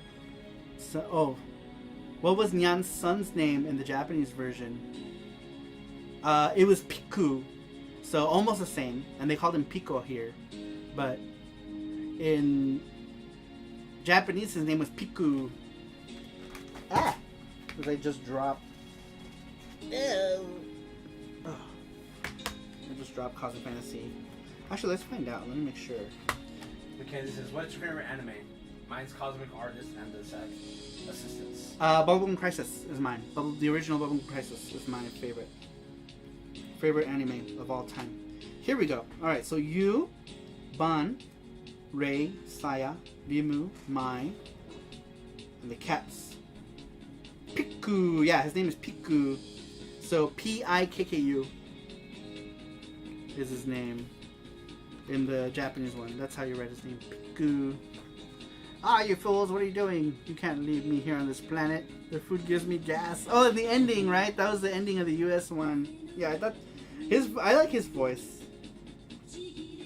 This is cool, this book. This book that came with 3 it says official guidebook, but it's not really a guidebook. It's really just a bunch of stuff about Cosmic Fantasy. Like, we got the covers. It's really nice, actually. This was the cover for Cosmic Fantasy Stories right here. I don't know why this is suddenly now Cosmic Fantasy stream. Alright, enough about Cosmic Fantasy. Enough about Cosmic Fantasy. One day we'll do a Cosmic Fantasy stream. We can talk about nothing but Cosmic Fantasy. We can all be cosmic boys. Alright, there's the link for the Gachapon. Make sure to enter that, you guys. Alright. Yeah, we're gonna do it at 45 after. It's 10:36. We'll do it at 10:45 or 45 after, whatever your time is. All right, next, this one here. This is a mixed media project. This is D1 Devastator. This had a Mega CD game. The Mega CD game is simply called Devastator.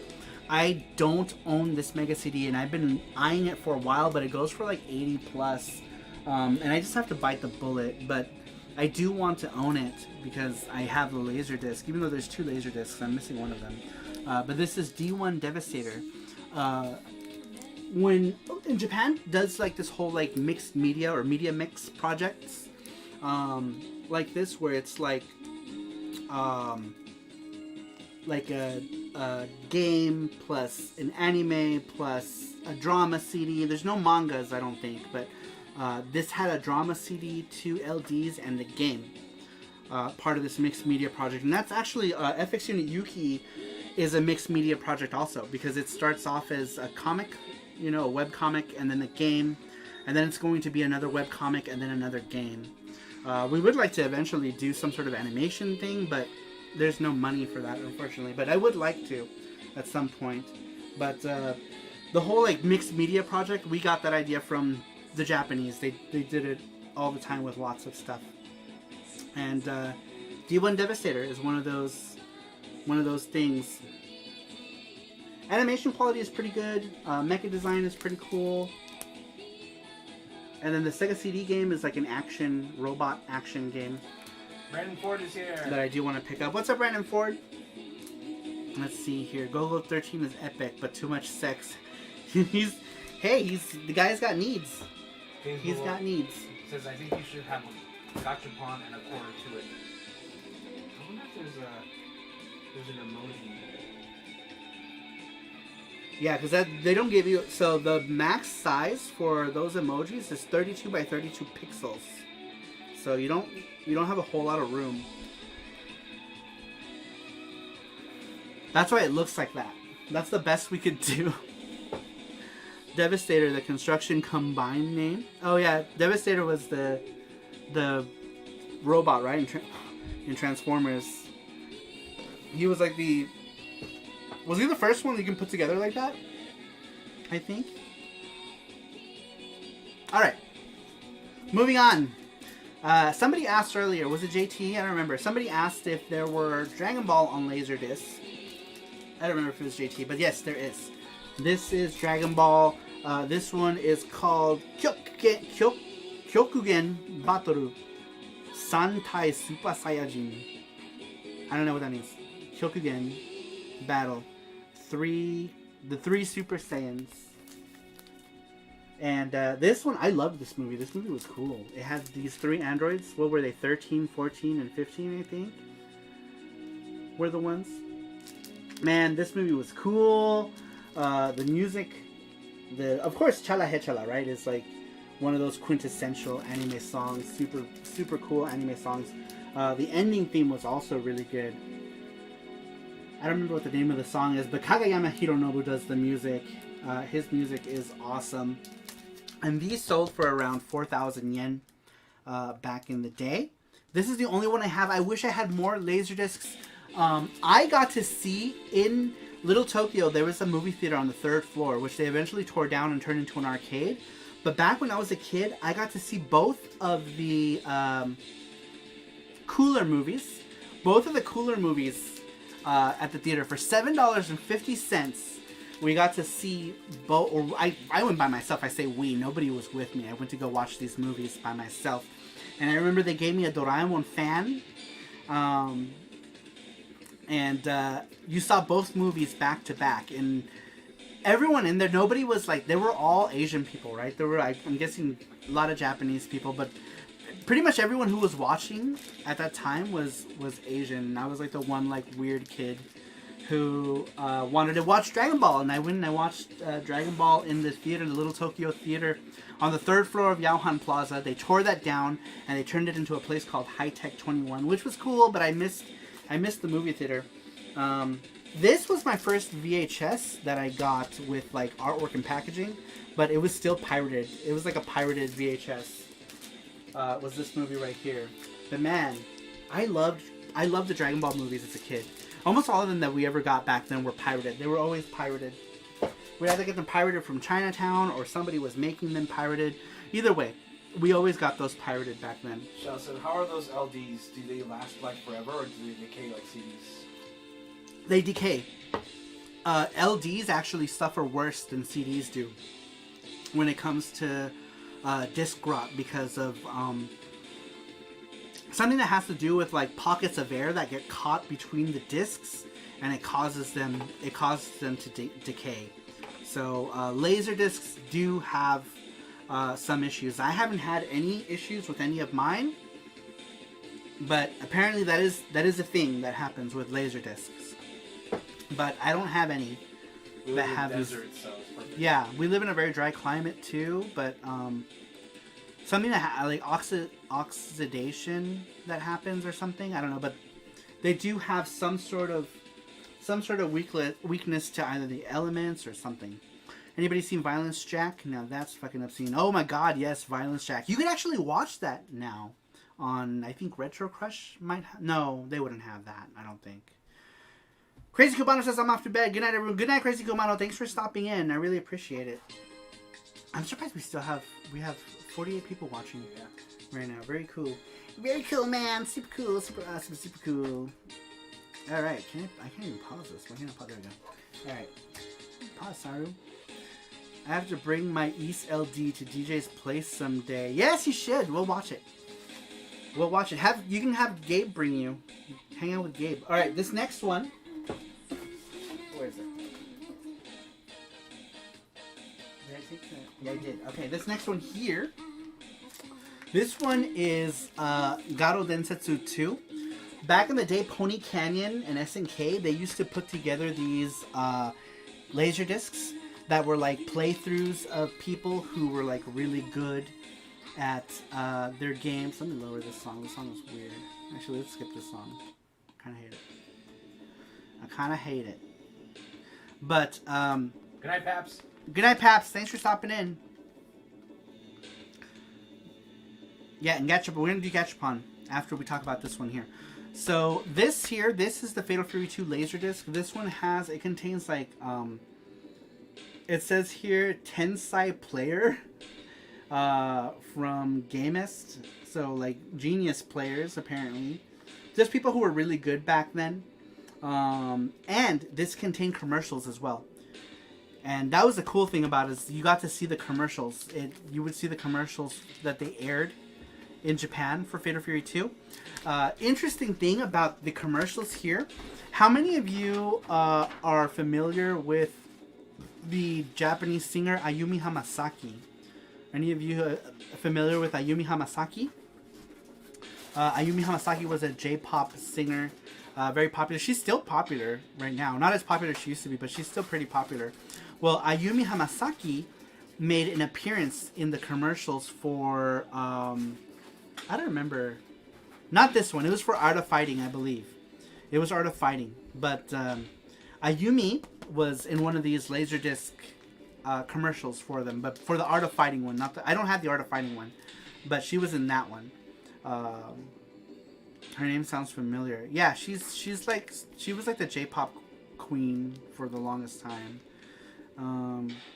But she was in these like SNK commercials, and some of them playing like the damsel in distress type of thing. But these were cool. These were really cool. I have everything Fatal Fury 2 because I love Fatal Fury 2. Is one of my all-time favorite SNK games. Now, when Fatal Fury Special came out, I was not as impressed because I was super into Fatal Fury 2, and then Fatal Fury Special was just more of the same. You know, it was just like, oh, cool. Like someone who was super into Street Fighter 2, and then Champion Edition came out. You know, and it's like, oh, that's cool. It's just more bonus stuff. But I loved Fatal Fury 2. It was a game changer for me for SNK stuff. Fatal Fury 2 was definitely a game changer. I really liked it. And I have pretty much everything Fatal Fury 2. The only thing I don't have, I think, is the MVS, which I'm going to go ahead and pick up someday. But I have, like, the AES. It was also my first arcade card game for the PC Engine, was Fatal Fury 2. And I played so much Fatal Fury 2 on the PC Engine.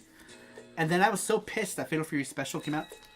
Oh, this one super smells like Japan. As soon as like I put it, I can smell like that like minerally smell that you can smell. But Fatal Fury 2, or Garo Densetsu 2, was my first arcade card game, and I played the shit out of it back on the PC Engine because I had no choice really, because I couldn't afford Fatal Fury Special when it came out. There's Jesse Hand cameo. But really love Fatal Fury 2. Really love it. And this LaserDisc is cool. It's just a cool thing to have if you're a fan. If you're a fan of that stuff, just making messes. All right, let's go ahead and smell this. Isn't this? Okay, never mind. Oh, we got a donation. We got a donation. What's happening?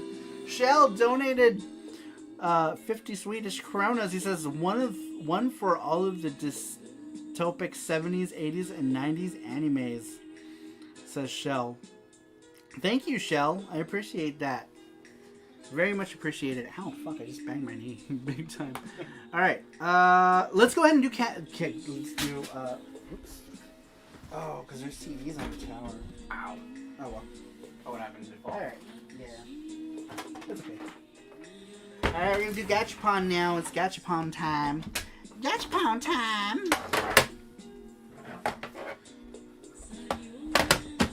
Gachapon time, you guys. Alright, so can you put this back? Put these both back in the fridge. They're like warmish.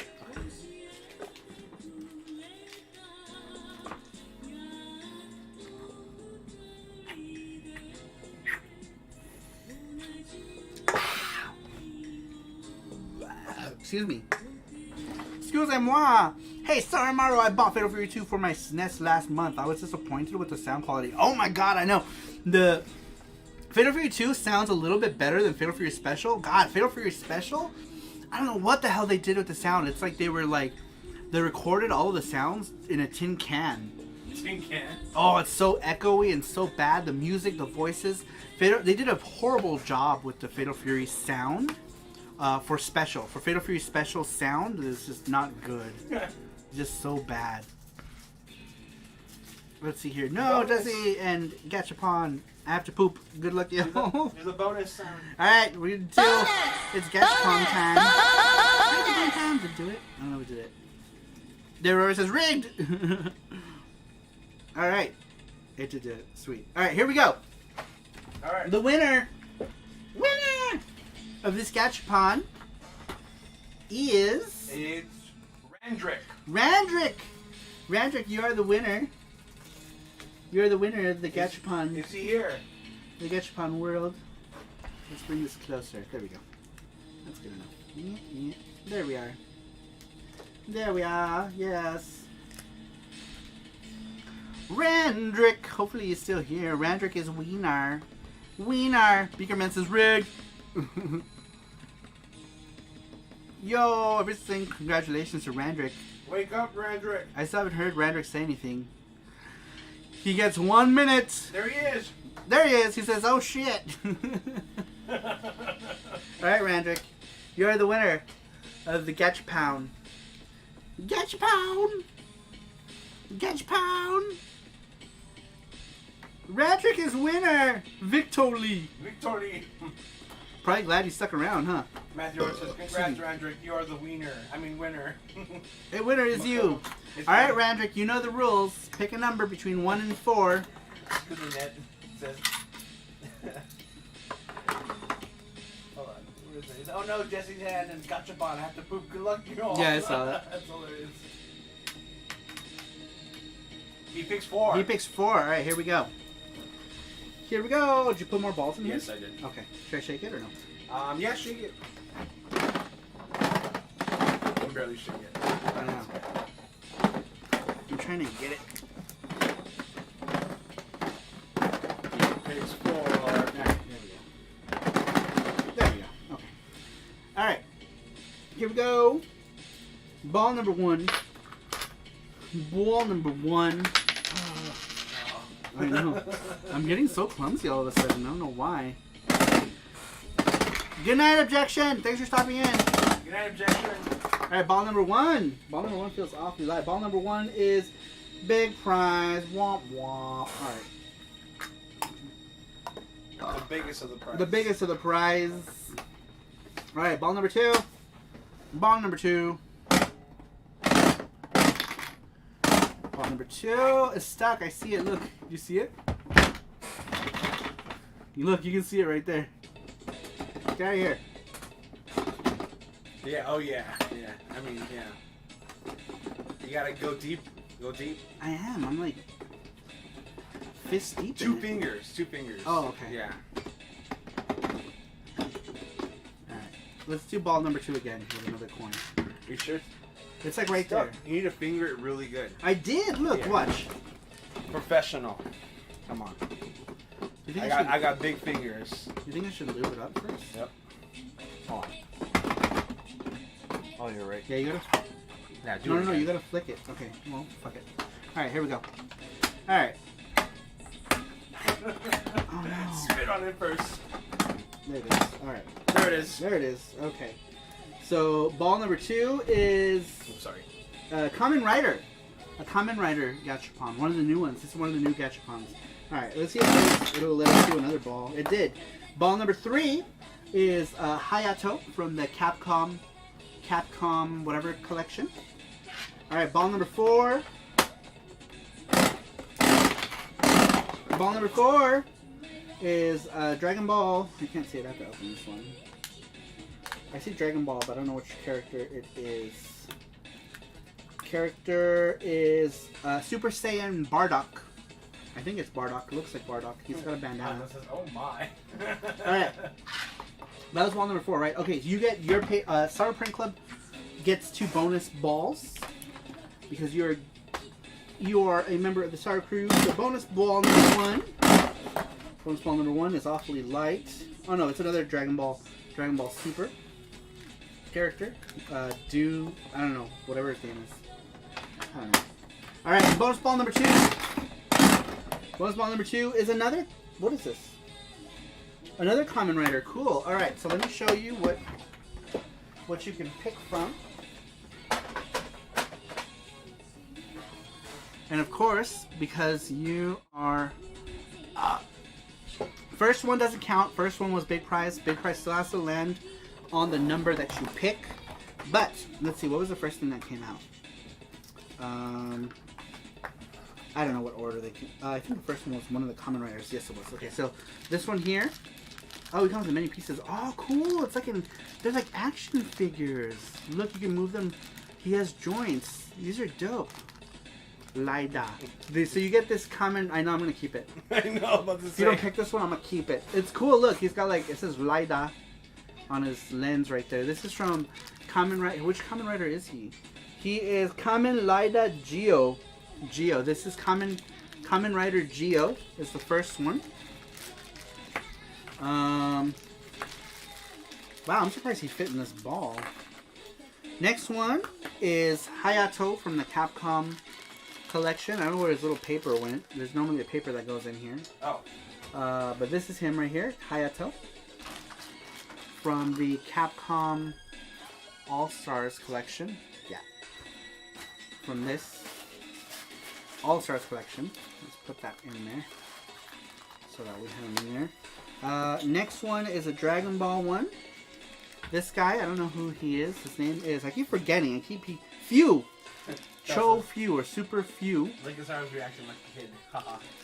Few from Dragon Ball Super. And then we got another Kamen Rider one. These are cool. They're like action figures. I like these a lot.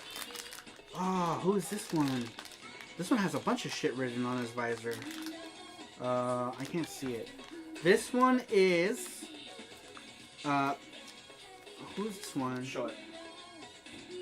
Oh, this one is Kamen Rider Wozu. Kamen Rider Wozu, or Woz. And these are like superposable ones. Superposable Kamen Rider ones. And then the last one is another Dragon Ball one. This one is Super Saiyan. I think it's Bardock. I want to say it is. Can you see it? That's that one. So you pick. You pick which one you. Yeah, it's Woz, says Joseph.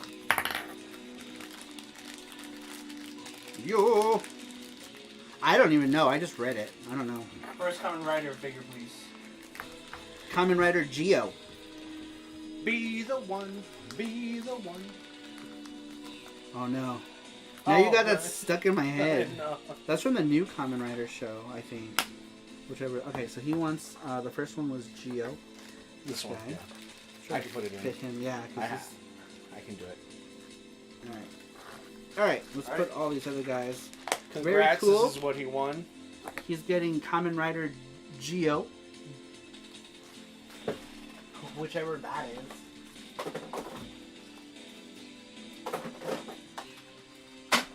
And the rest go back in the Gachapon thing.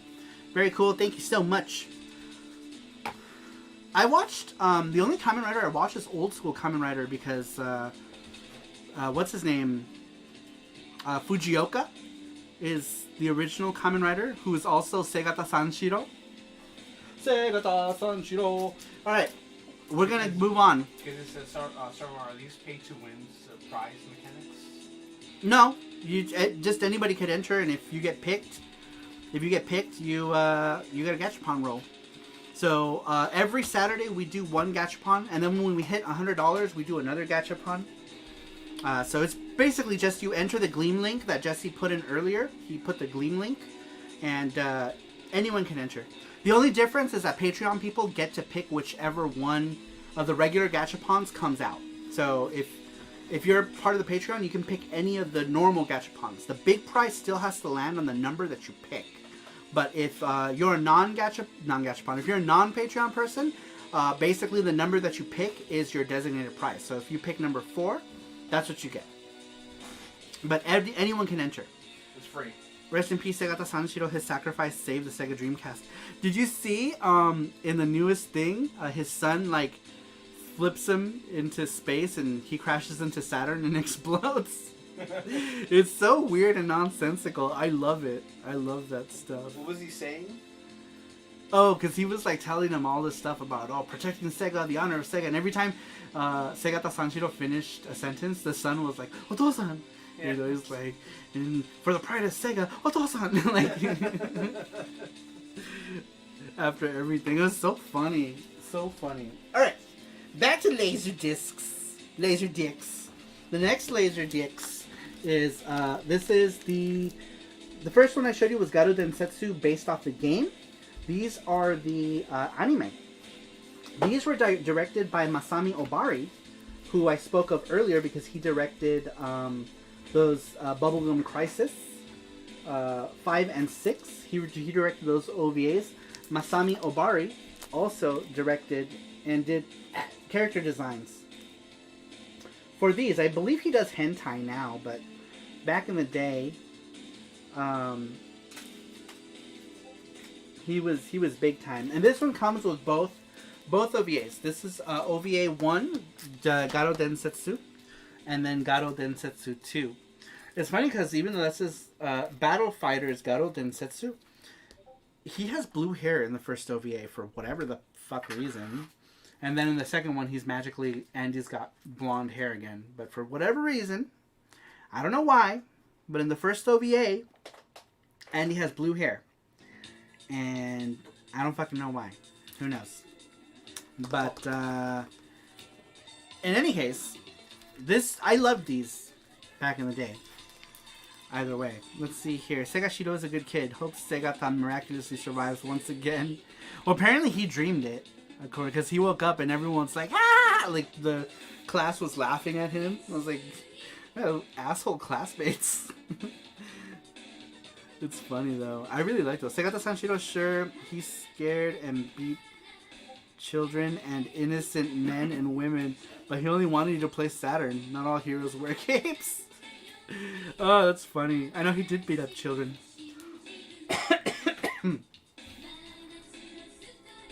This is a weird one. I don't like this one. But, yeah, this one comes with both OVAs. And then, of course, there was also a movie. And the movie is actually one that just came. I just got this one. This one right here. This is Garo Densetsu, the Fatal Fury, the motion picture. I think they called it when it came out here. This one's alright. It's pretty cool. It's not bad. It's got that very stylistic Masami Obari look, which you later saw in Gaokaiser. God, Gaokaiser, the anime for Gaokaiser was such a freaking train wreck. I like the game, but the anime is like weird and incestuous, and I don't know what's happening. But this was alright. I like the OVAs more than the movie. The movie was like, it's okay.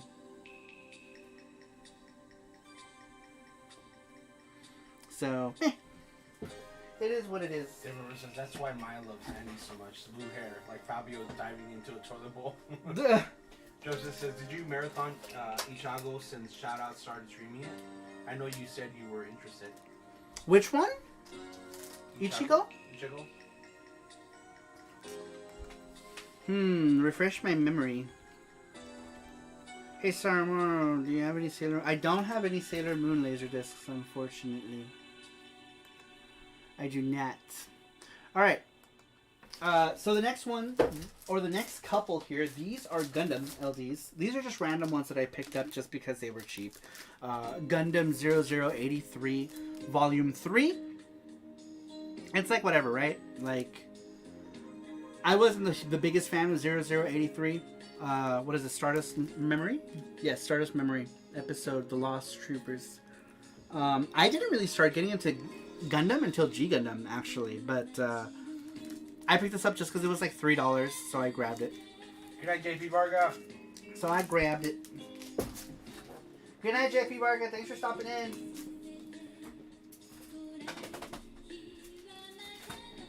Alright. All the Laserdiscs. I'm trying to speed it up because we got a bunch. Speaking of G Gundam, we got G Gundam Volume 1 right here. God, I love G Gundam. Burning Finger! Dude, this was such a cool... Like, this is when I started getting into Gundam, and then I was like, oh man, not all Gundam is like this. This was like super big robot fantasy.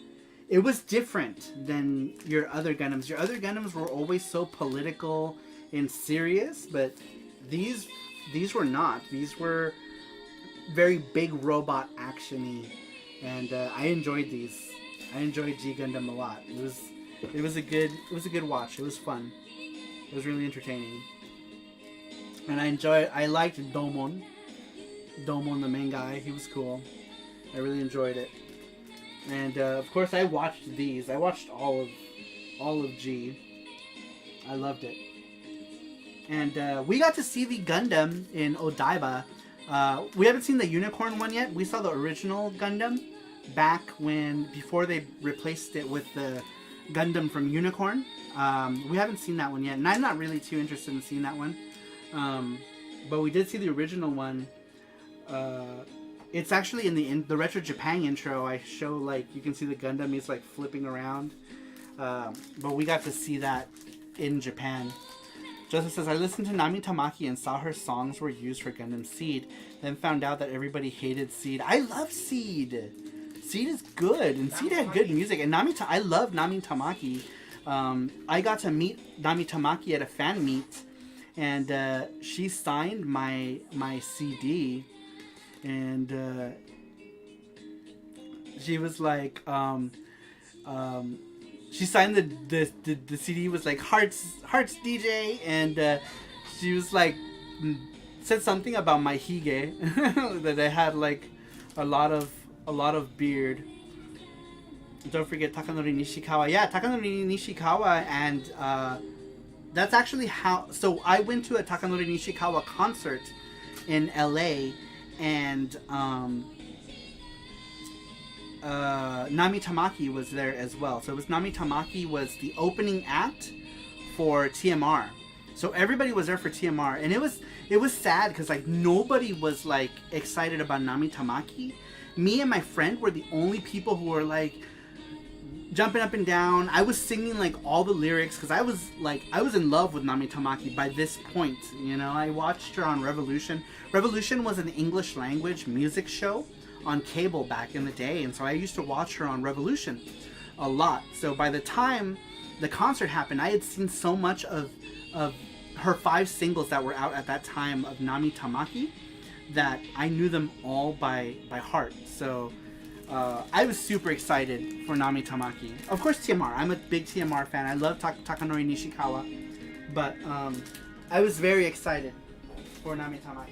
Super excited. Kenzie says he hardly does live streams, Soromaru, but have you heard of Adam Korlick? Yeah, me and Adam. So Adam Korlick was, he helped promote my first video ever on this channel. So my first gaming video, my first video was an FX Unit Yuki video, right? Because I created FX Unit Yuki. But my first video game related video was a Switch video, because my channel started off when the Switch first came out. So my first video was how to play import games on the Switch, and he helped promote that video for me. He told people to go watch that video, and that's why that video has a shit ton of views, because Adam Korlick was like, check out this guy's video. So Adam Korlick was the first person to give me a push on my channel when I had like no subscribers.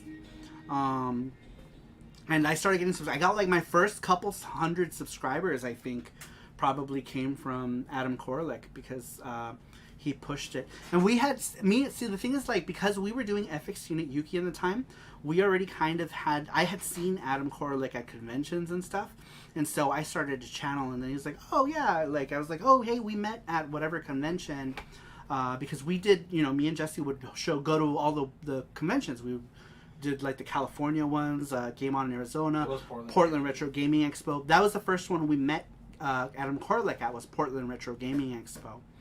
Before I started my channel, because we were doing like Yuki stuff.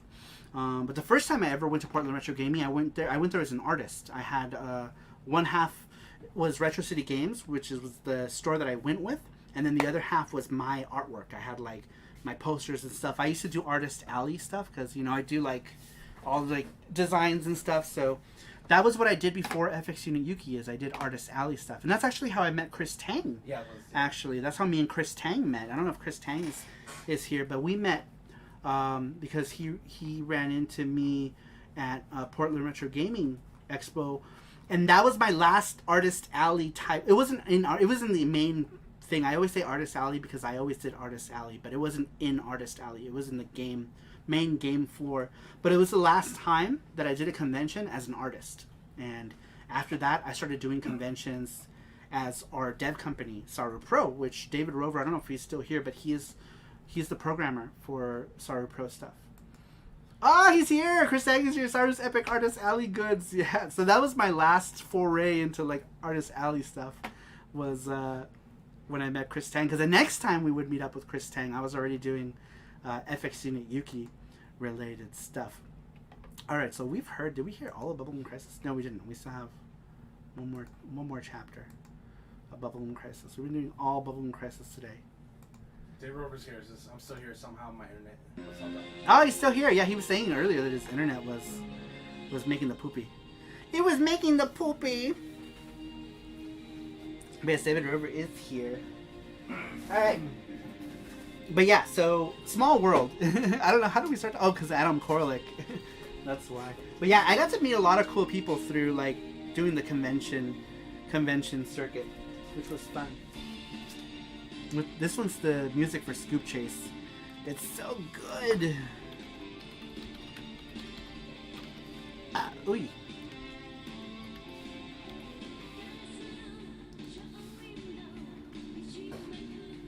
Man, is this the ending song? That's like the very first song they play.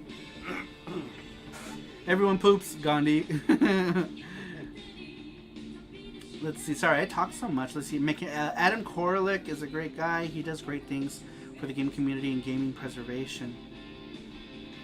Like, I guess a lot of people like hate on him because, like, so he said a couple things in videos. Like, everyone says stuff in videos. You know, like, it's hard to know everything. You know, like, I know a lot, right? But I don't know everything. And I guess that's why. So I've met him in person. So he's a cool guy. What was that? I don't know. Did you hear that too, though? Yeah. It was like a rumble. It was like brrr, like something was falling or something. Yeah, it was like something slowly fell. No, that's not it. No. That was weird. It scared me. It sounded like something was slowly falling. Like yeah. It's outside.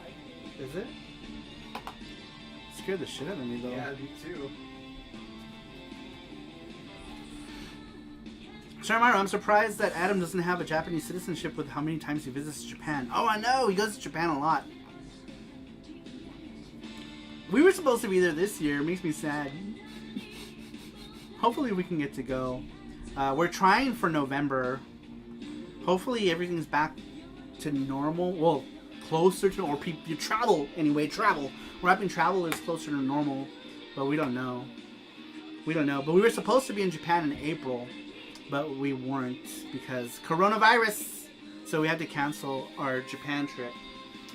But for those of you who are new to the channel, we do like lives from Japan as well. When we go to Japan, we do lives. We do Gachapon pickup lives. We do all kinds of... We do pickups for the Patreon people. Like Patreon people will say, hey, look for this game. And I will go and I will find whatever game they ask me to look for because they're part of the Patreon. But not to push my Patreon, but I'm pushing my Patreon. You should definitely check it out. My Patreon is different than other people's Patreons because we actually give back. We do physical rewards. We have a lot of physical rewards. It's not just like, give me your money. It's like, we do lots of stuff. I can truly say that my Patreon is the one of a kind. Even though now more people are starting to do physical stuff. I think Kichoryukin now does physical stuff as well. Physical tiers. Right Oh, now, there it is. There's a link. Right now, pretty much all countries are blocked from entering Japan. Yeah. So I'm hoping that by November that opens up, but we'll see. All right. This next one, this one is Macross 3. Randomly just a random volume of Macross. And the significance of this one is that it's signed by Mari Iijima. She was at some expo, anime expo, I don't know. But Mari Iijima is the voice actor of Lin Min Mei, which is this character here. She's on the cover. And Mari Iijima is the voice actor for Lin Min Mei. This is the only reason why this is important. I can give a shit about the actual Laserdisc, but the fact that Mari Iijima signed it, that's why this is important. Makoto says, whoa, nice. Yes, very nice, because she is the voice actor of Lin Min Mei. Shell says, I heard... Oh, so go ahead, sorry. No, I'm just... Shell says, I heard that DHL ships out from Japan still. If you choose DHL, it'll ship Yes. from Japan. So that's how I got those Laserdiscs from Japan, because I shipped DHL. Oh, that fucking Min Mei. What? Misa. I know, Misa is like... Yeah, Minmay is super, like, really superficial, right? Like, you realize you're like, oh, she's just superficial idol character. Anyhow, here's a cool Macross series. Dude, this was the shit back in the day. Manga Entertainment released this to the US. I had these on VHS back then. These are the Laserdiscs. Macross Plus. Man, the music was so good in Macross Plus. And, like, the visuals were great. You had this whole Sharon Apple. Sharon Apple was, like, the virtual idol. Virtual idol before any virtual idols, right? Like, she was the first, like, animated, but they just depicted her as a hologram. So, like, before Hatsune Miku was cool, before Hatsune Miku, we had Sharon Apple. And, man, these were great. These were awesome. The Macross Plus. They were just so good. And look at this one, this cover. This one's great, right? Because it has Sharon Apple right on the cover. Here's another cover that's really cool. Super cool. Love this cover. Here goes, says, I have the OVAs in the movie. Nice. Brandrick says, I watched the first Macross series, and yeah, Minmay was pissing me off. Yeah, Minmay is like, you're like, just slap the bitch. Shell says, Lisa/Misa is a real woman. Yeah. Mackenzie says, I wish I had as many games and LDs as you, Sarumaru. I hate the Canadian dollar. Everything is so expensive up here. Oh man, we have so many people in the Saru crew are from Canada too. Randrick, Objection, JT, all the Canadians. I think one of the Brandons. We had 3 Brandons In Saru crew? Yep. Which Brandon is Canadian? I forgot which one. I'm trying to think. But we have a number of Canadians that are part of the Saru crew. Join the cult. Alright. These next two. These didn't get a DVD release of any kind. And that is Natsuki Crisis. Natsuki Crisis only got VHS and LD releases. And DC Redaya. Oh yeah, and DC Redaya, duh. Stupid. DC Redaya is from Canada also. So we have 5 people from Canada in the crew, right? Yeah. We might have more, huh? Those are only the people that chat. Because there's some people who are part of the crew who just want to support. They're not in the Discord. But anyhow, Natsuki Crisis. This is one of those animes like School Badasses, you know. Lots of animes like this, right? But this one came out around 93, 94, I believe. When did you come out? 94 it says. Okay, so yeah, 1994. This is all that came out. These were all, that's it. You only got 2 OVAs for this show, and that's it. That's all you ever got were these 2 OVAs. And they were good. I like them. Natsuki Crisis actually got a video game as well. That's called Natsuki Crisis Battle. And there you have Natsuki, who is the main character. And then all of the characters who are in Natsuki Crisis. And for whatever reason, Natsuki Crisis never got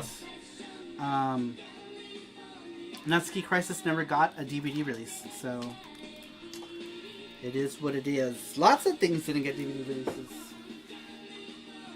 for whatever reason.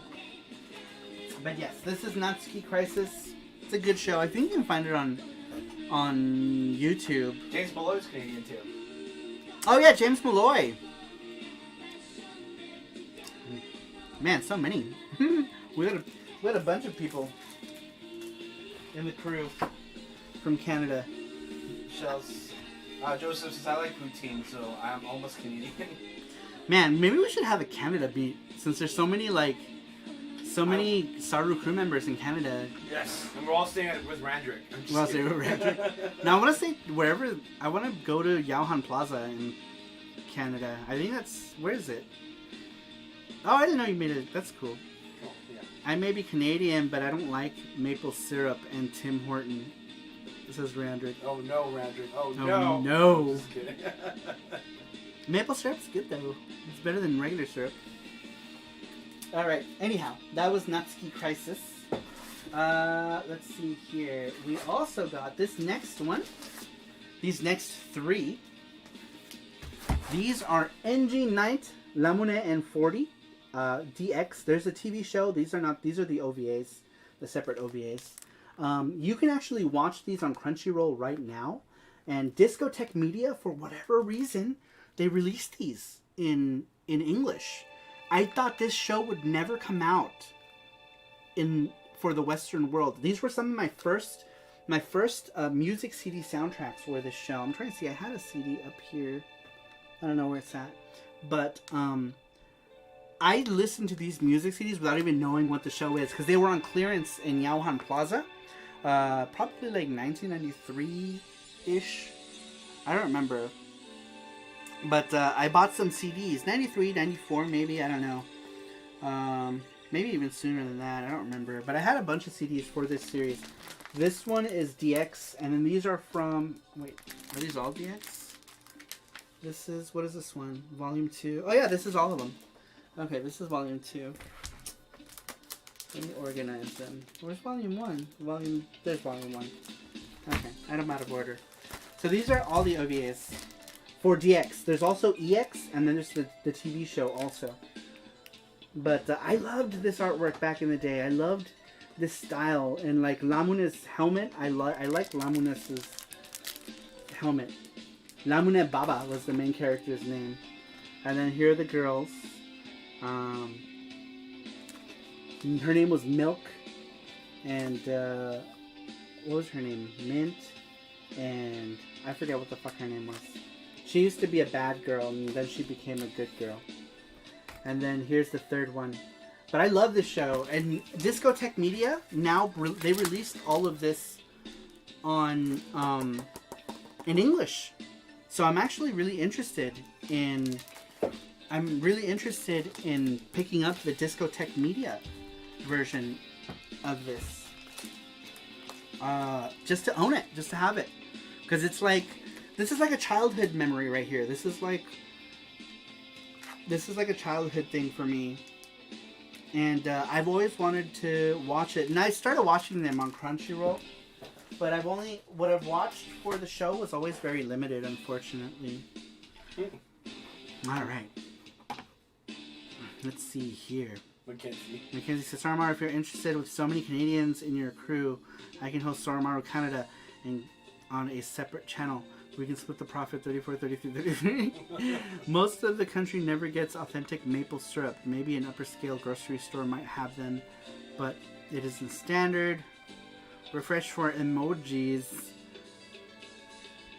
I'm a diehard Toronto Maple Leafs fan since like 96. So I'm a little bit Canadian. Hey, sorry crew, I'm late, but I'm here. Hey, Puffman. What's up, Puffman? Welcome. Welcome. Alright. We're getting down there in this box. We're getting down. Alright, the next two. These are also... Shit, let me grab it. Hold on. Hold on. I need visual aids. Visual aids. If I can find it.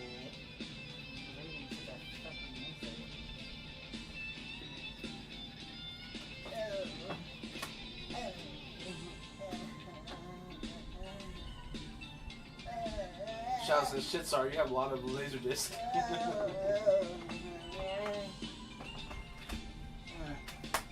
Sorry, I'm fat. It's hard for me to bend down. Okay. This next one, I need my visual aids. This next one here is Psychic Force on LaserDisc. This is both OVAs that came out. There was also, I bought this on DVD as well, but these LaserDiscs look so cool. Check it out. This is the first one. You got Byrne and Keith right on the cover there. Get out of the glare. Look at that. So nice, right? And of course, Psychic Force is based on the game by Taito, Psychic Force. This is Psychic Force for the PS1. Kageyama Hironobu does the opening music for Psychic Force. If you guys like Kageyama Hironobu, he did the intro to Dragon Ball, Zenki, pretty much a bunch of shit. Some Power Ranger type shows in Japan as well. Harikenja, I think, was Kageyama. I want to say Harikenja was Kageyama Hironobu also. Anywho, and then Volume 2. Volume 2's artwork, holy crap, look at that. You got Keith, Sonia, Sonia, and all these other characters. It's good though. I like it. And then you got in the back here. Here's the back of the first one. You got Byrne and Keith. The full picture, he's like up against the wall with him. This is right before they start to make out like crazy. No, they don't. They don't make out, but it does look like it. And then you got more Byrne and Keith. They're like, I love you. You're my best friend. Let's take a bath together, but not in a gay way. And then in the back of this one, you got Byrne. Byrne looks so cool. He's such his character design is really cool. Then you got these other people here, Wendy and Emilio. I love Emilio. Emilio's story is dark though. Like, I don't know who's familiar with Psychic Force, but Emilio's story is dark and sad. In Japan, Psychic Force got 2.5 games. I say 2.5 because the Dreamcast game is kind of like. It was kind of like an afterthought cash grab kind of thing. It's kind of weird. It didn't have like any animated intro. It was just like, it felt like they just wanted to put, Taito just needed something to put on the Dreamcast, and they're like, fuck it, let's just use Psychic Force. But I feel like the Dreamcast version is a washed down version of Psychic Force 2, but with better graphics. Everyone's still talking about Canada. We're now Canada chat. Because Randy said that he doesn't like hockey. He's like, I'm a fake Canadian. He doesn't like hockey. Do you not like poutine either? Oh yeah, I like poutine once in a while. But anywho, Psychic Force. Psychic Force. Let's see here. Since we're talking about Psychic Force, I wonder if we can get music for Psychic Force. We can. I'm gonna listen to some Psychic Force music now. Anybody even remotely interested in hockey and video games should try like Ike or try Ike Neketsu Hockey Boo for Famicom, like Nintendo World Cup but with hockey for all you Canadians. I like all those Neketsu games. Alright. Moving on! Alright, the next one. Here's one that's video game related for sure. This is the Shin Samurai Spirits Laserdisc. Same thing, just like the other one. You have expert players playing it while there's a bunch of narration, characters voice stuff. Characters voice stuff over what's being said, etc. I totally thought you said, do you not like poontang either? Well, you just had a baby, so I know that's not true. But this is pretty much like the Fatal Fury 2 one, where you have like extra gameplay, blah blah blah. And you have all these illustrations. This one also has the commercials as well, which is cool. The TV spots for stuff, which is pretty neat. Ooh, there was also a Laserdisc for King of Fighters 94. I need to find that one. I need to find it. I don't have it. I need it. So sorry, you should play some Lupin soundtrack from Kali. Oh, they don't have that on this. I play all this music from the KH Insider website. So I play all the stuff from there. They don't have it on there. That's mostly they don't have a lot of anime unless it's like they have other Lupin stuff though.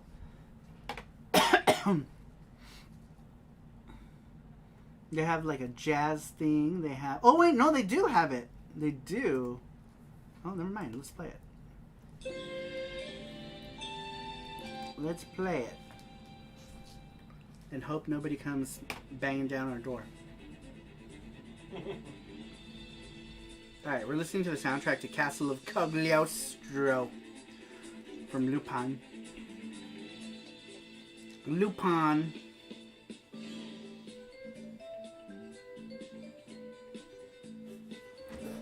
Alright, but in any case, yes, this is Shin Samurai Spirits. This cost about $45 when it came out. Pretty cool. I like it. A lot of these have obi because Japanese people keep their stuff in really good condition. I would have lost this obi a long time ago if I had had that in my youth, but I did not. That was a purchase of just, I don't know, maybe 4 or 5 years ago. Not that long. Alright, this next one here is a series that is very close and dear to my heart. That is Sakura Taisen. These are the Sakura Taisen OVAs. They're not in any specific order. This is the OVA for the original Goka Kenran, I think. Which one is this one? Sakura Taisen. Oh no, this is a Hanagumi Video Bromide. So this one has like a bunch. This one's actually a cool one. This one is related to the game, this LD here, because it has a lot of scenes from the game. Actually, I think maybe in the back. Yes. So on the back, it shows you get to see, it has like the opening for the anime. It's got like the different bromides. It's got a bunch of the scenes, and they put it all on Laserdisc. So this is really cool. This might be a cool thing to rip and put on the channel maybe for unlisted, you know? Like I have, you know how I have like some unlisted stuff for Patreon people? Maybe I might do that. I'll rip it and just put it up as an unlisted video for you guys. Because we have a lot of Sakura Wars fans in our group. We got a lot of Sakura Wars people. More so now. And then this one is Oka Kenran, I think. Yes, this is the fourth LD. Yes, chapter 4 of Oka Kenran. This is the second set of OVAs. T Engine says I are one of the Sakura Wars fans. He is. Let's see here. I are one of the Sakura Wars fans. Huffman says I love sports games in general, but arcade ones are great for sure. Chef Allen says cool, Sakura LD, lovely. JT says I consider Windjammers a sports game and I love this game. Oh, I love Windjammers. I love Windjammers. It's like one of my favorite, I guess, fantasy sports games, I want to say. Right? It'd be like a fantasy sports type of thing. It's like air hockey. How do you burn Laserdisc onto a computer? You don't. You have to capture it with a capture device. Is it better than regular ice? Alright. We're getting down there. This one here, this is a random volume of Saber Marionette. This is Saber Marionette J. I love these. I have all the Saber Marionette J DVDs. Megumi Hayashibara voices Lime, this character here. And this was like a bunch of different like popular people character designs, Akahori Satoru, and a bunch of other people. I don't remember. Opening theme, Successful Mission by Hayashibara Megumi. Ending theme, I'll Be There. Both sung by Megumi Hayashibara, who is one of my favorite female voice actors. She's my favorite female voice actor, actually, is Megumi Hayashibara. I love her. She does so many awesome roles that she's done in the past. And this is just volume 1 of the Laserdisc, but such a good show. I love this one. Saber Marionette R and then Saber Marionette J, and then there was J to X as well. Good show. Good show, really fun. Weird premise, but good show. I really enjoy it. Wow, we still have 40 people in here. That's amazing. Yeah. Very cool. Alright, this one is another one that's a series that's really close and dear to my heart. Let me grab another visual aid here. Although I should have grabbed a visual aid for Sakura Wars as well, since that one originated as a game. My stupid ass didn't grab it, because I'm stupid. Here we go. We're all in. Oh fuck, I just dropped the wheel. Alright, so this next one. You dropped the wheel? I dropped the wheel. Oh shit. The wheel of morality is dead. This one is called Idol Fight Tsuchi Pai 2. This was a promotional OVA that they made to promote Tsuchi Pai 2 when Tsuchi Pai came out. If you watch this by itself, you're not going to know what the fuck is going on unless you're familiar with Tsuchi Pai. You're going to have no idea. And they released this in English. I don't remember who released it in English. But they did. But unless you're familiar with Tsuchi Pai, you're not going to know what's happening. This is more of a fan service DVD, if anything. But the main designs were done like this artwork is like Kenichi Sonoda. But he didn't do the designs like the actual animation designs. He didn't do any of that, so it kind of looks a little off. But Tsuchi Pai is this game here. It's a series of games that originally came out on the Super Famicom first, and actually could just show you what that looks like if I can find it easily enough. Yes, there it is. So the original Tsuchi Pai came out on the Super Famicom. This was the first one here. And character design by Kenichi Sonoda. Kenichi Sonoda, of course, Bubblegum Crisis, Riding Bean, Gal Force, You're Under Arrest. All of those, right? He's my favorite artist. As I mentioned earlier, but who knows if... And then this is Tsuchi Pai Special. I have all this... I have every Tsuchi Pai game. Even though I don't really know how to play Mahjong, I have all of them. Because I love Kenichi Sonoda and his artwork, and I love these characters. I love his art style. His art style is amazing to me. And I've always been infatuated with his artwork.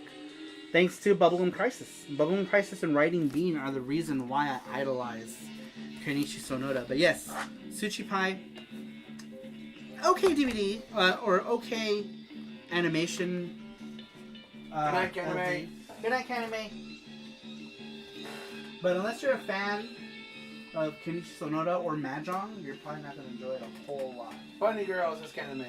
Mackenzie says, Soromaru and Jesse, it's a very long anime, but I love Night Warriors, Darkstalkers, Revenge anime. Oh man! Based on the fighting game of Saturn from Capcom. Yes. That's my favorite chick. That's a good one too. Like the art style is like unique in it, right? But man, Can't just give.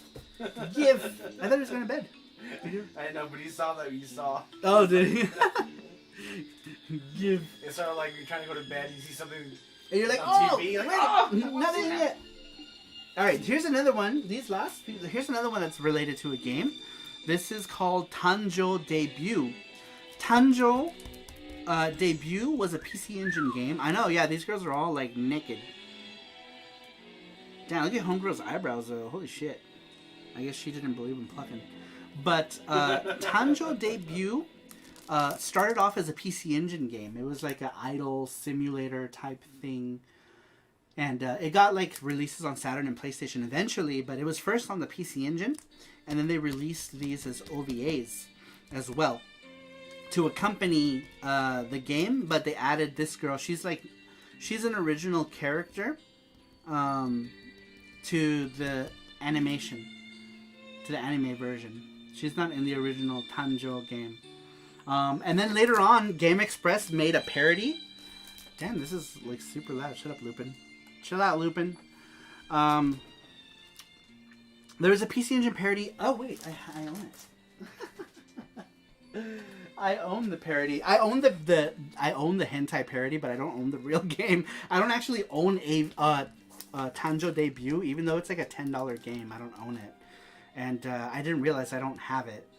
But they made a parody game of this, and they called it AV Tanjo, which is like, you know, instead of grooming an idol, you're grooming an adult video star. So you're grooming these girls for porn, basically. And if you look at the back, it's kind of, they don't show you much, but the game itself shows you. The artwork is pretty good, but yes, saucy naked anime girls. Yeah, so this is a parody, hentai parody of this, of Tanjo Debut. That's why this is called AV Tanjo. So, yeah. It's just funny that I own the porn game, but I don't own the real game. I'm trying to get... There's actually a porn parody of Tsuchi Pai also that I want to get, but it's expensive. It's expense, so I don't own it. But yes, the more you know. Tanjo Debut. All right, we're getting down here to the last couple here. This one, I don't know if there's any Tenchi Muyo fans out there, but this is Tenchi Muyo Live 94. It's got all of the people who did like music for the Tenchi Muyo series, and all your favorite songs are in this live. And you can actually find this on YouTube. I think somebody ripped it. Hentai, so there is nips. Oh, those have more than nips. Those are unofficial games. So they show nips and possibly other stuff. But anyhow, Tenchi Muyo Live 94 on Laserdisc. This one has like all the songs from the OVAs, songs from Tenchi Universe as well. Like which one was the song from Universe? You got the main theme. Oh my gosh, Vin K is here. He says he loves Tenchi Muyo. What's up, Vin K? Everyone, Vin K, if you guys don't know, he is one half of the Famicom Dojo. But definitely check him out. He also has a service that I've bought games from before. That's his channel. Check him out. He might have it linked to his channel because his banner has like the artwork that he uses from his digital store. But a lot of good prices on stuff. And he also carries Laserdiscs, I think, as well. So definitely check him out. But yes, this is a live of Tenchi Muyo music. And it's pretty cool. I picked this up at a Mandarake for, I don't remember, like 300 or 400 yen. It was super cheap at Mandarake, and I picked it up. So actually, almost all these I brought back in the suitcase with me every time I go to Japan. I'll pick up some stuff live. There is also an LD of Chisa Yokoyama live in LA. Is there? That's cool. I like Chisa Yokoyama just because of Sakura Taisen and Ginga. He sells Laserdiscs. Ginga. I know, that's what I was the one who's awesome. mentioning it. Ginga Ojosama Densetsu Yuna. Galaxy Frontline Yuna. That's actually all I know Chisa Yokoyama from, is from Tenchi, Yuna, and Shinguji Sakura. Alright, moving on. We're down to the last two. God, how many Laserdiscs did I show today? Probably a good amount, right? I don't know. I feel like I showed off a bunch already. Mandarake is a great place to get this music. Yeah, Mandarake is a great place for soundtracks too. Cheap too. I got all of my East soundtracks actually from Mandarake. Let's see here. This stuff is so cool. Soromaru and Jesse. It makes me sad that stuff like this doesn't get made anymore. I wish the future wasn't digital only. I know! That's really sad. I like a lot of this stuff as well. Alright, this one is actually a Laserdisc game. It's the only laser active game that I own, because they're all really expensive and I can't really afford them. So I only had one for the purpose of playing a Laserdisc game on my laser active, because I have a laser active with the PC Engine pack, and the only reason I got the laser active is because it had a PC Engine pack. Otherwise I would have never bought such a device, right?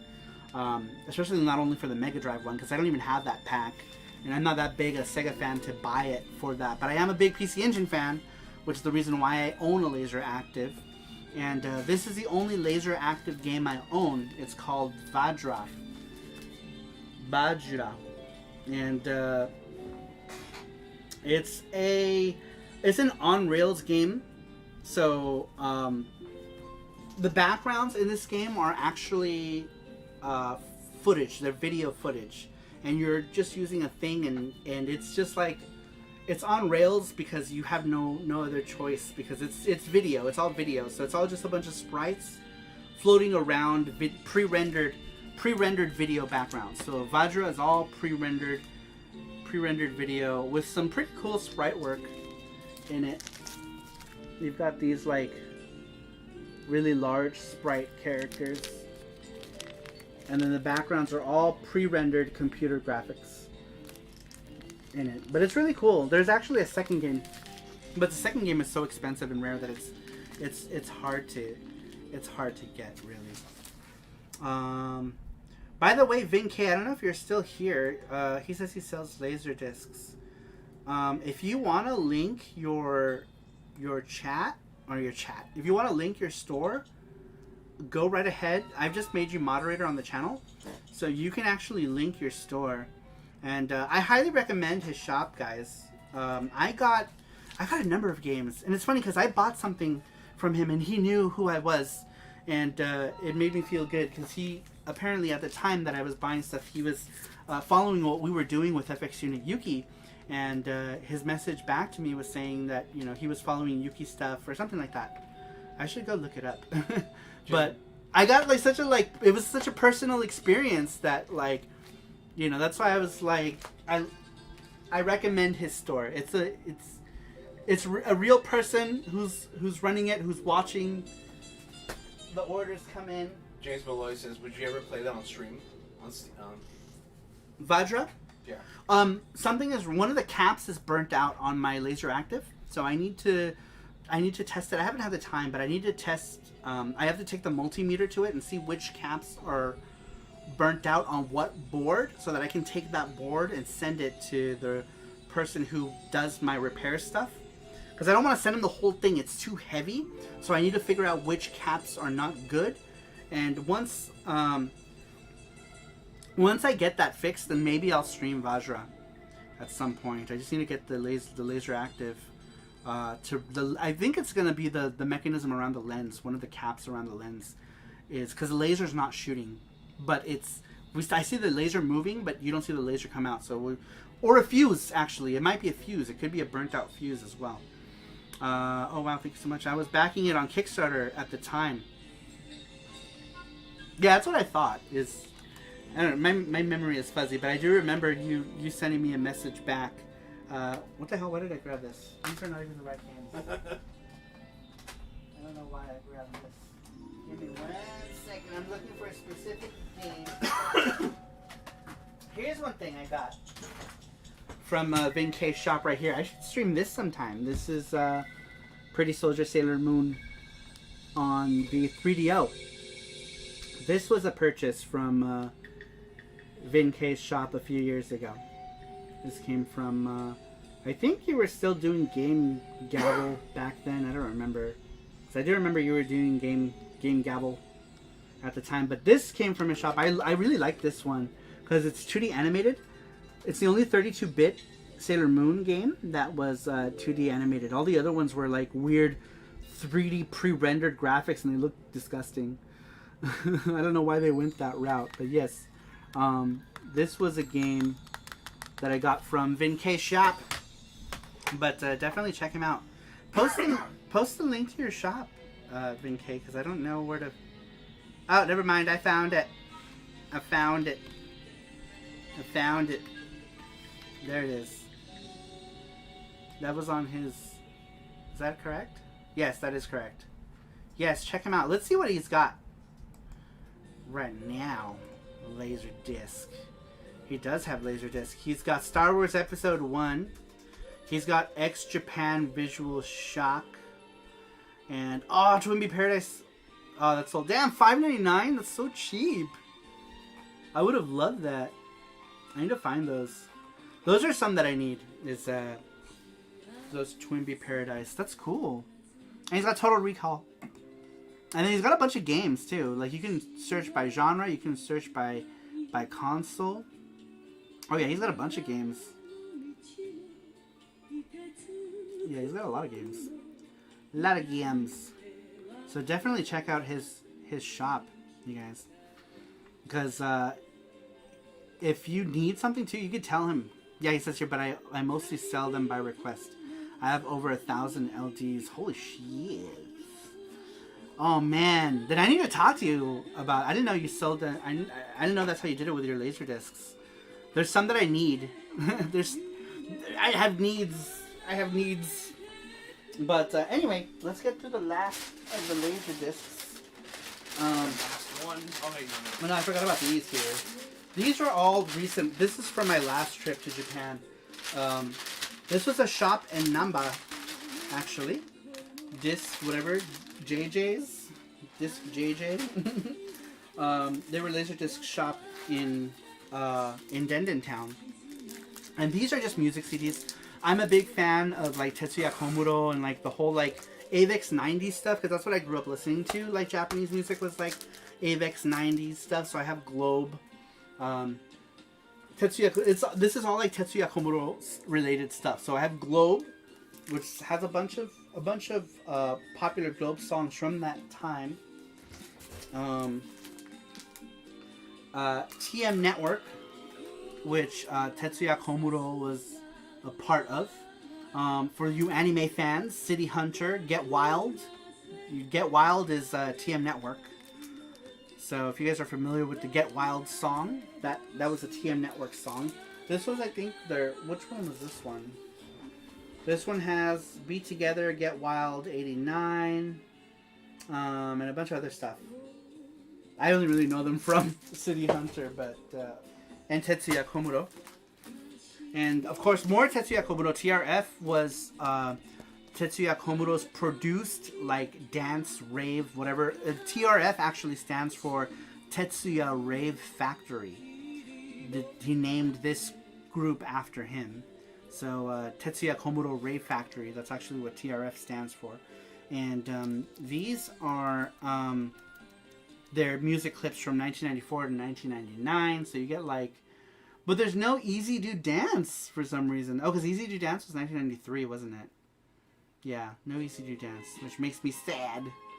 But it's got Boy Meets Girl and Crazy Gonna Crazy. Those were really important songs.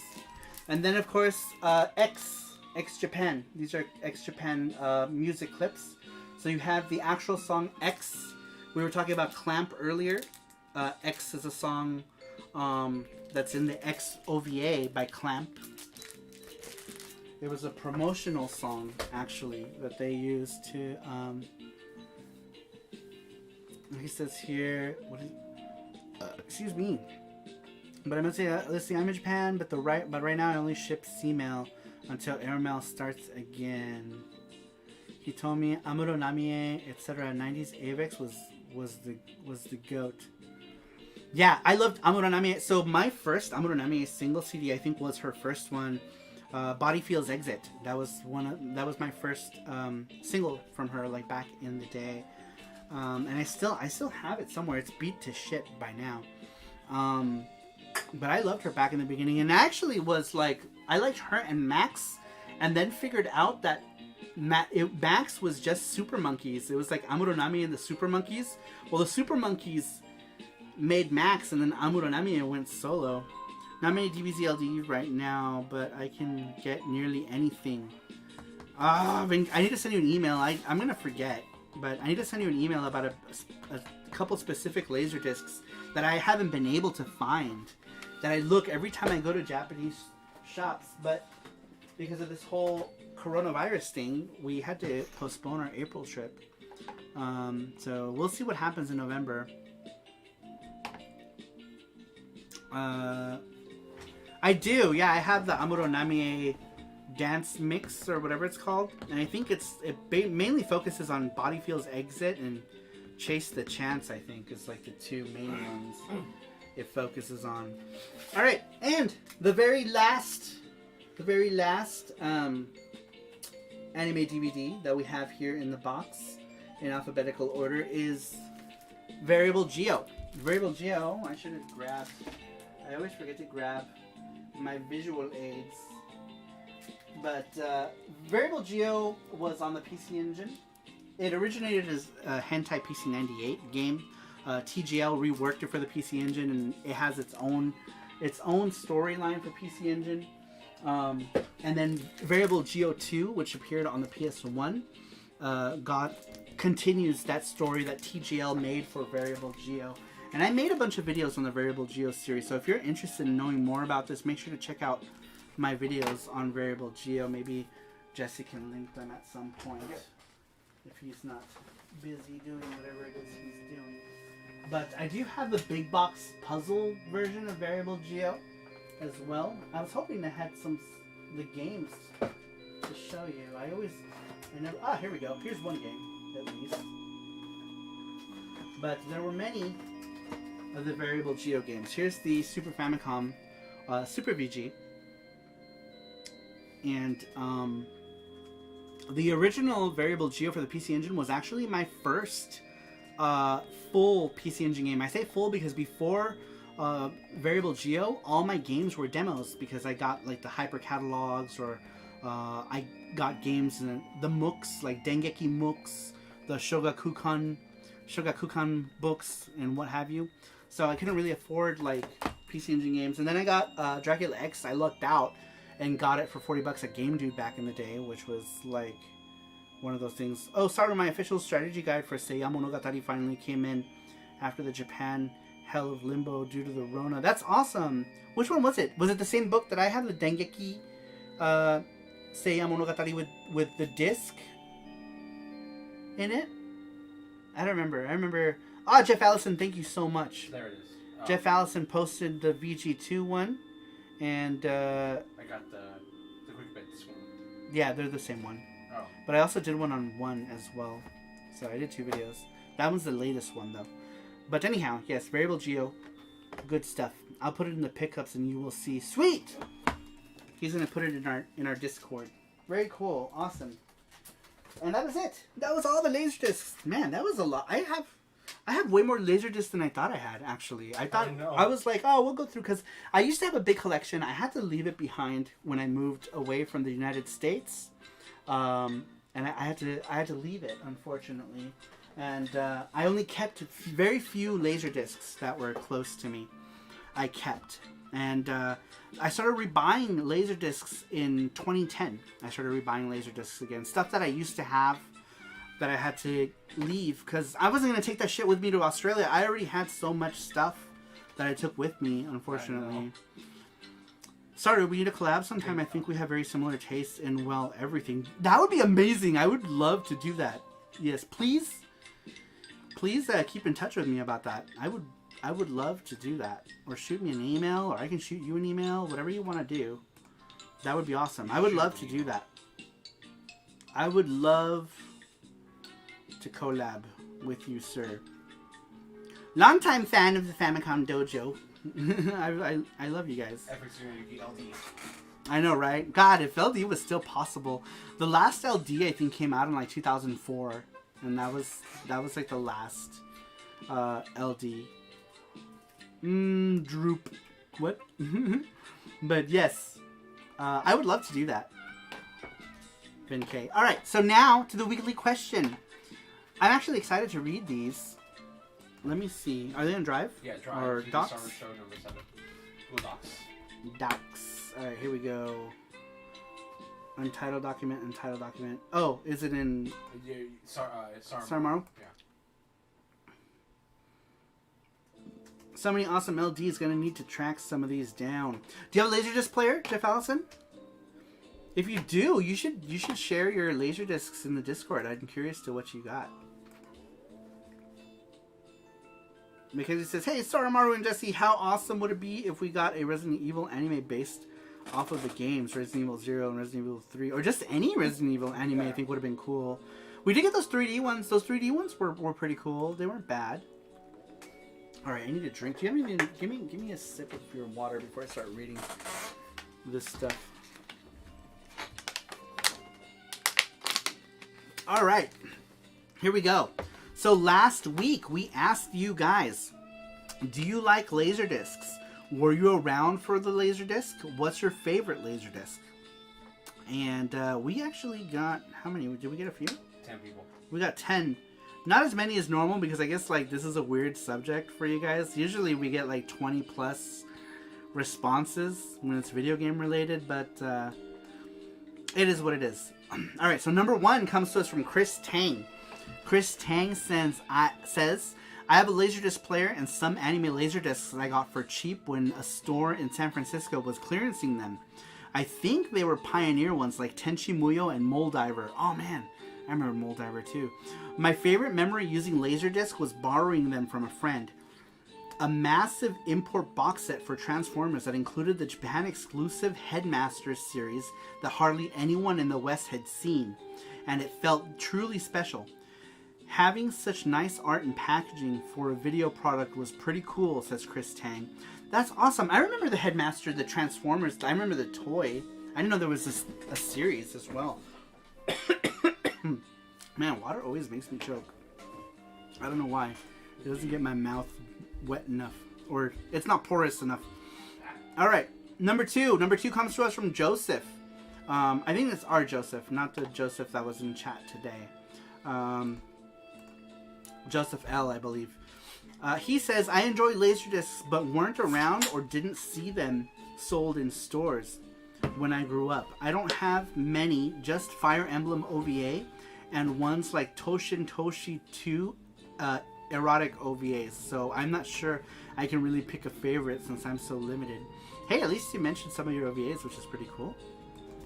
Number 3 comes to us from Corbin. Corbin says, I bought my first LD in Japan, the Slayers box set. I totally missed the Laserdisc period in the US. I still don't have a player, but I have since bought Slayers Next and Star Wars Japan release on LD. Ooh, those are ones that I would like, are the original Star Wars on Laserdisc, the Japanese versions. I would really want those. He says, I'll get a player eventually, just need to find some more monies. I think they're pretty cheap though, right? Like in book-offs and stuff. Aren't Laserdisc players cheap? You can still get them cheap here in the US. Some places have them for super cheap. 30, 40 bucks sometimes now. Alright, number 4. Let's see here. Number 4 comes to us from Wreck-It Renz. Wreck-It Renz, he says, I personally don't have any exposure to Laserdiscs. I just know that they're huge. I would like to own a few, maybe some favorite movies, but mainly just as a conversation piece, not to actually watch them. Hey, that's cool too. Like, some of these Laserdiscs have super awesome artwork because you have so much real estate on the cases that a lot of these are just make really cool, like, art pieces. Alright, number 5. Number 5 doesn't have a name, but this person says, I was around for them but had none. An uncle had tons. I didn't have a favorite, but I remember watching the OG Star Wars plenty of times. LOL. I think that's like the best way to watch them is on Laserdisc, right? Because they're like unaltered. Good night, Cassius. Good night, Cassius. Thanks for stopping in. I believe that the LD Star Wars are unaltered versions of the original Star Wars movies, I believe. I do want them, though. Regardless if they are or not. I do want the Japanese LDs. Number 6 comes to us from Jeff Allison. Jeff Allison says, yes, I know about Laserdiscs, but could never afford the Laserdisc player in my youth, and DVDs seemed to overtake them before they really caught on. Reminded me of Beta versus VHS. Nevertheless, I would love to own the Laserdisc collection of Record of Lotus Wars, just for the gorgeous art, says Jeff Allison. That's a good reason. Like I said, artwork alone is a good enough reason if you can find them for cheap, right? Alright, next one. Number 7. Number 7 comes to us. Oh wait, Vinkay says, the Star Wars Definitive Collection is the best way to watch the originals. Yes! Yes. I want those. I want them. Number 7 comes to us from JT. JT says, unfortunately I haven't owned a Laserdisc system, but I'm curious how the video quality is like. In the 90s, I mostly had Japanese VHS tapes of Dragon Ball series and a couple of the Sailor Moon ones. Well, the quality was definitely a lot better than VHS, that's for sure. In cases, I have 2 if you need.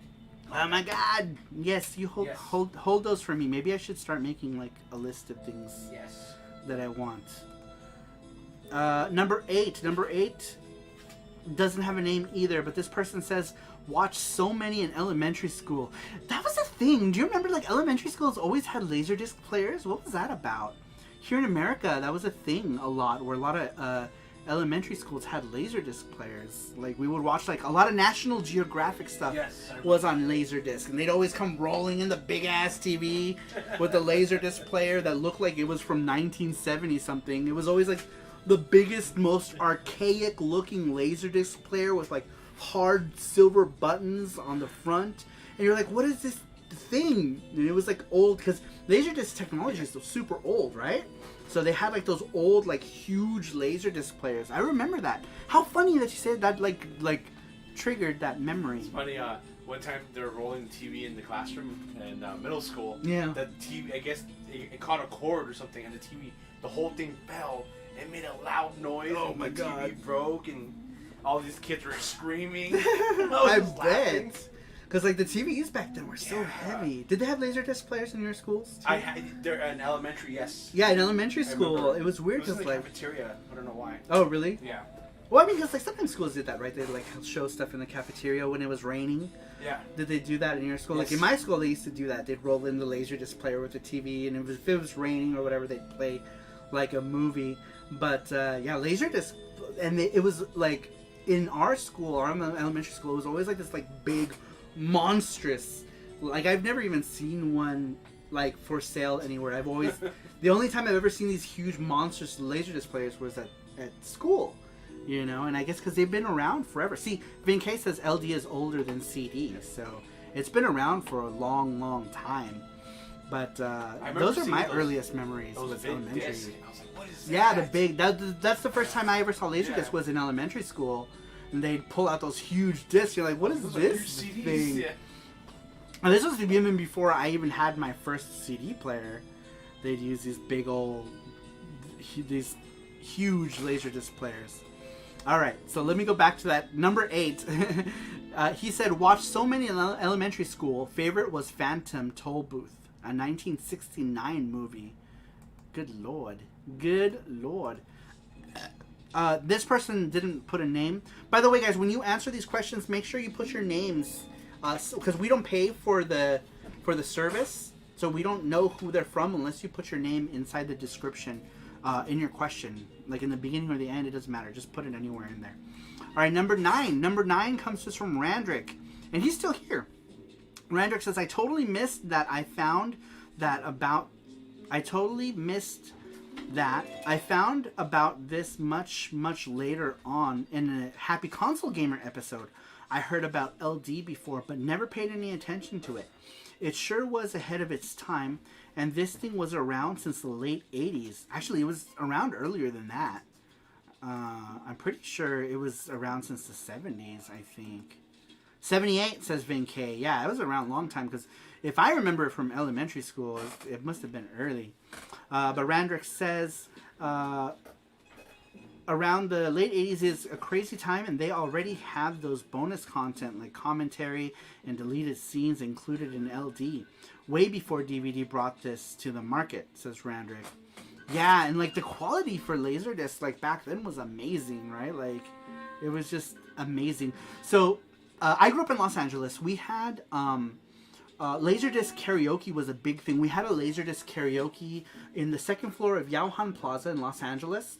There was a bowling alley in the second floor, and then there was a a Pioneer laser karaoke store with like the little like parrot bird thing, and it was amazing. You would go in there and they'd have like all these like screens playing like karaoke stuff. Sometimes they'd play like the anime theme song, so I would always walk in and like. And Laserdisc players back in this era, we're talking like 1993, 1994. Laserdisc players were around $1,000 plus. At least at this place, they had them. They were like $1,000 or more for these Laserdisc players. But it was amazing. It was like, you know, back then it was the future of stuff. And we're talking about like 93, 94 at this time. Let's see here. Number 10. Number 10 comes to us from Brandon Wallace. Brandon Wallace says, we had Laserdisc players at my school when I was young, but I never had one for myself or knew anyone else that had them, says Brandon Wallace. I'm glad, though, that we got these answers, because I completely forgot about that Laserdisc in school. All right, and the winner for our weekly video game giveaway is Chris Tang. Chris Tang is the winner of our weekly video game giveaway. So, Chris Tang, I'm pretty sure you know where to go to get your game, but if you don't, I'll go ahead and post it here anyway. Oops, I signed into Gmail, not Gmail. Gmail. But Chris Tang, if you're here, Chris Tang is the winner to the weekly video game giveaway. So make sure that you go there and choose your prize. You got 2 weeks to choose, so you can take your time. You can take your time. We're gonna add some more stuff to it too. So. And we're adding some more stuff. Yeah, we got some more stuff to throw in there. So you can take your time. You got a couple weeks to do it. There's the link to all of the stuff that we have available. And we're going to be throwing some more games in that giveaway box. But there is the link to it. Congratulations, Chris Tang. And thank you for always joining these things. I always love reading. I love reading your answers. They're always so informative. But that was it. That was it for the questions. That was it for the Laserdisc stuff. We're going to be back on Monday, of course, with the streaming. We're going to be streaming more Sega stuff on the Polymega. We're going to be doing more Sega Saturn, probably Sega Saturn, Sega CD. Unless we might do some cartridge stuff. I don't know. I was going to test some PAL stuff, but none of it came. So if it comes before Monday, then we'll test some PAL cartridges, because I'm going to be doing some speed tests between PAL stuff and US stuff on the Polymega, so that we can make a video. We're going to test PAL stuff versus NTSC stuff and see how the Polymega does with the speed of the PAL stuff versus the NTSC stuff. But if not, we're just going to do Sega CD and Sega Saturn on that Monday instead. Mackenzie says, Chris says, thanks everyone, I love this community. We love you, man, we love you. Mackenzie says, hey Soromaru, how do you and Jesse store your Laserdiscs? I'm interested in collecting them, but I live in my mom's basement. Both parents don't like my games collection. So we keep them in these boxes here. These are like, Atlantic makes them. You can find them online. They're about $30. They're heavy duty. Super heavy duty crates. And I think they're made for records, but this is how I keep them. And if you have like these kind of squared shells right here, they'll fit in them. I don't know if you see this. You can get these. Where are these? These came from IKEA. I forget what they're called.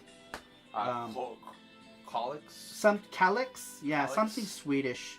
But they came from IKEA. And these fit perfectly. You can slide them into them too. So if you have like an entertainment center or whatever, you can slide these perfectly into them. All your LDs can go in these boxes. So we have a couple of these. One for anime movies and one for non-anime.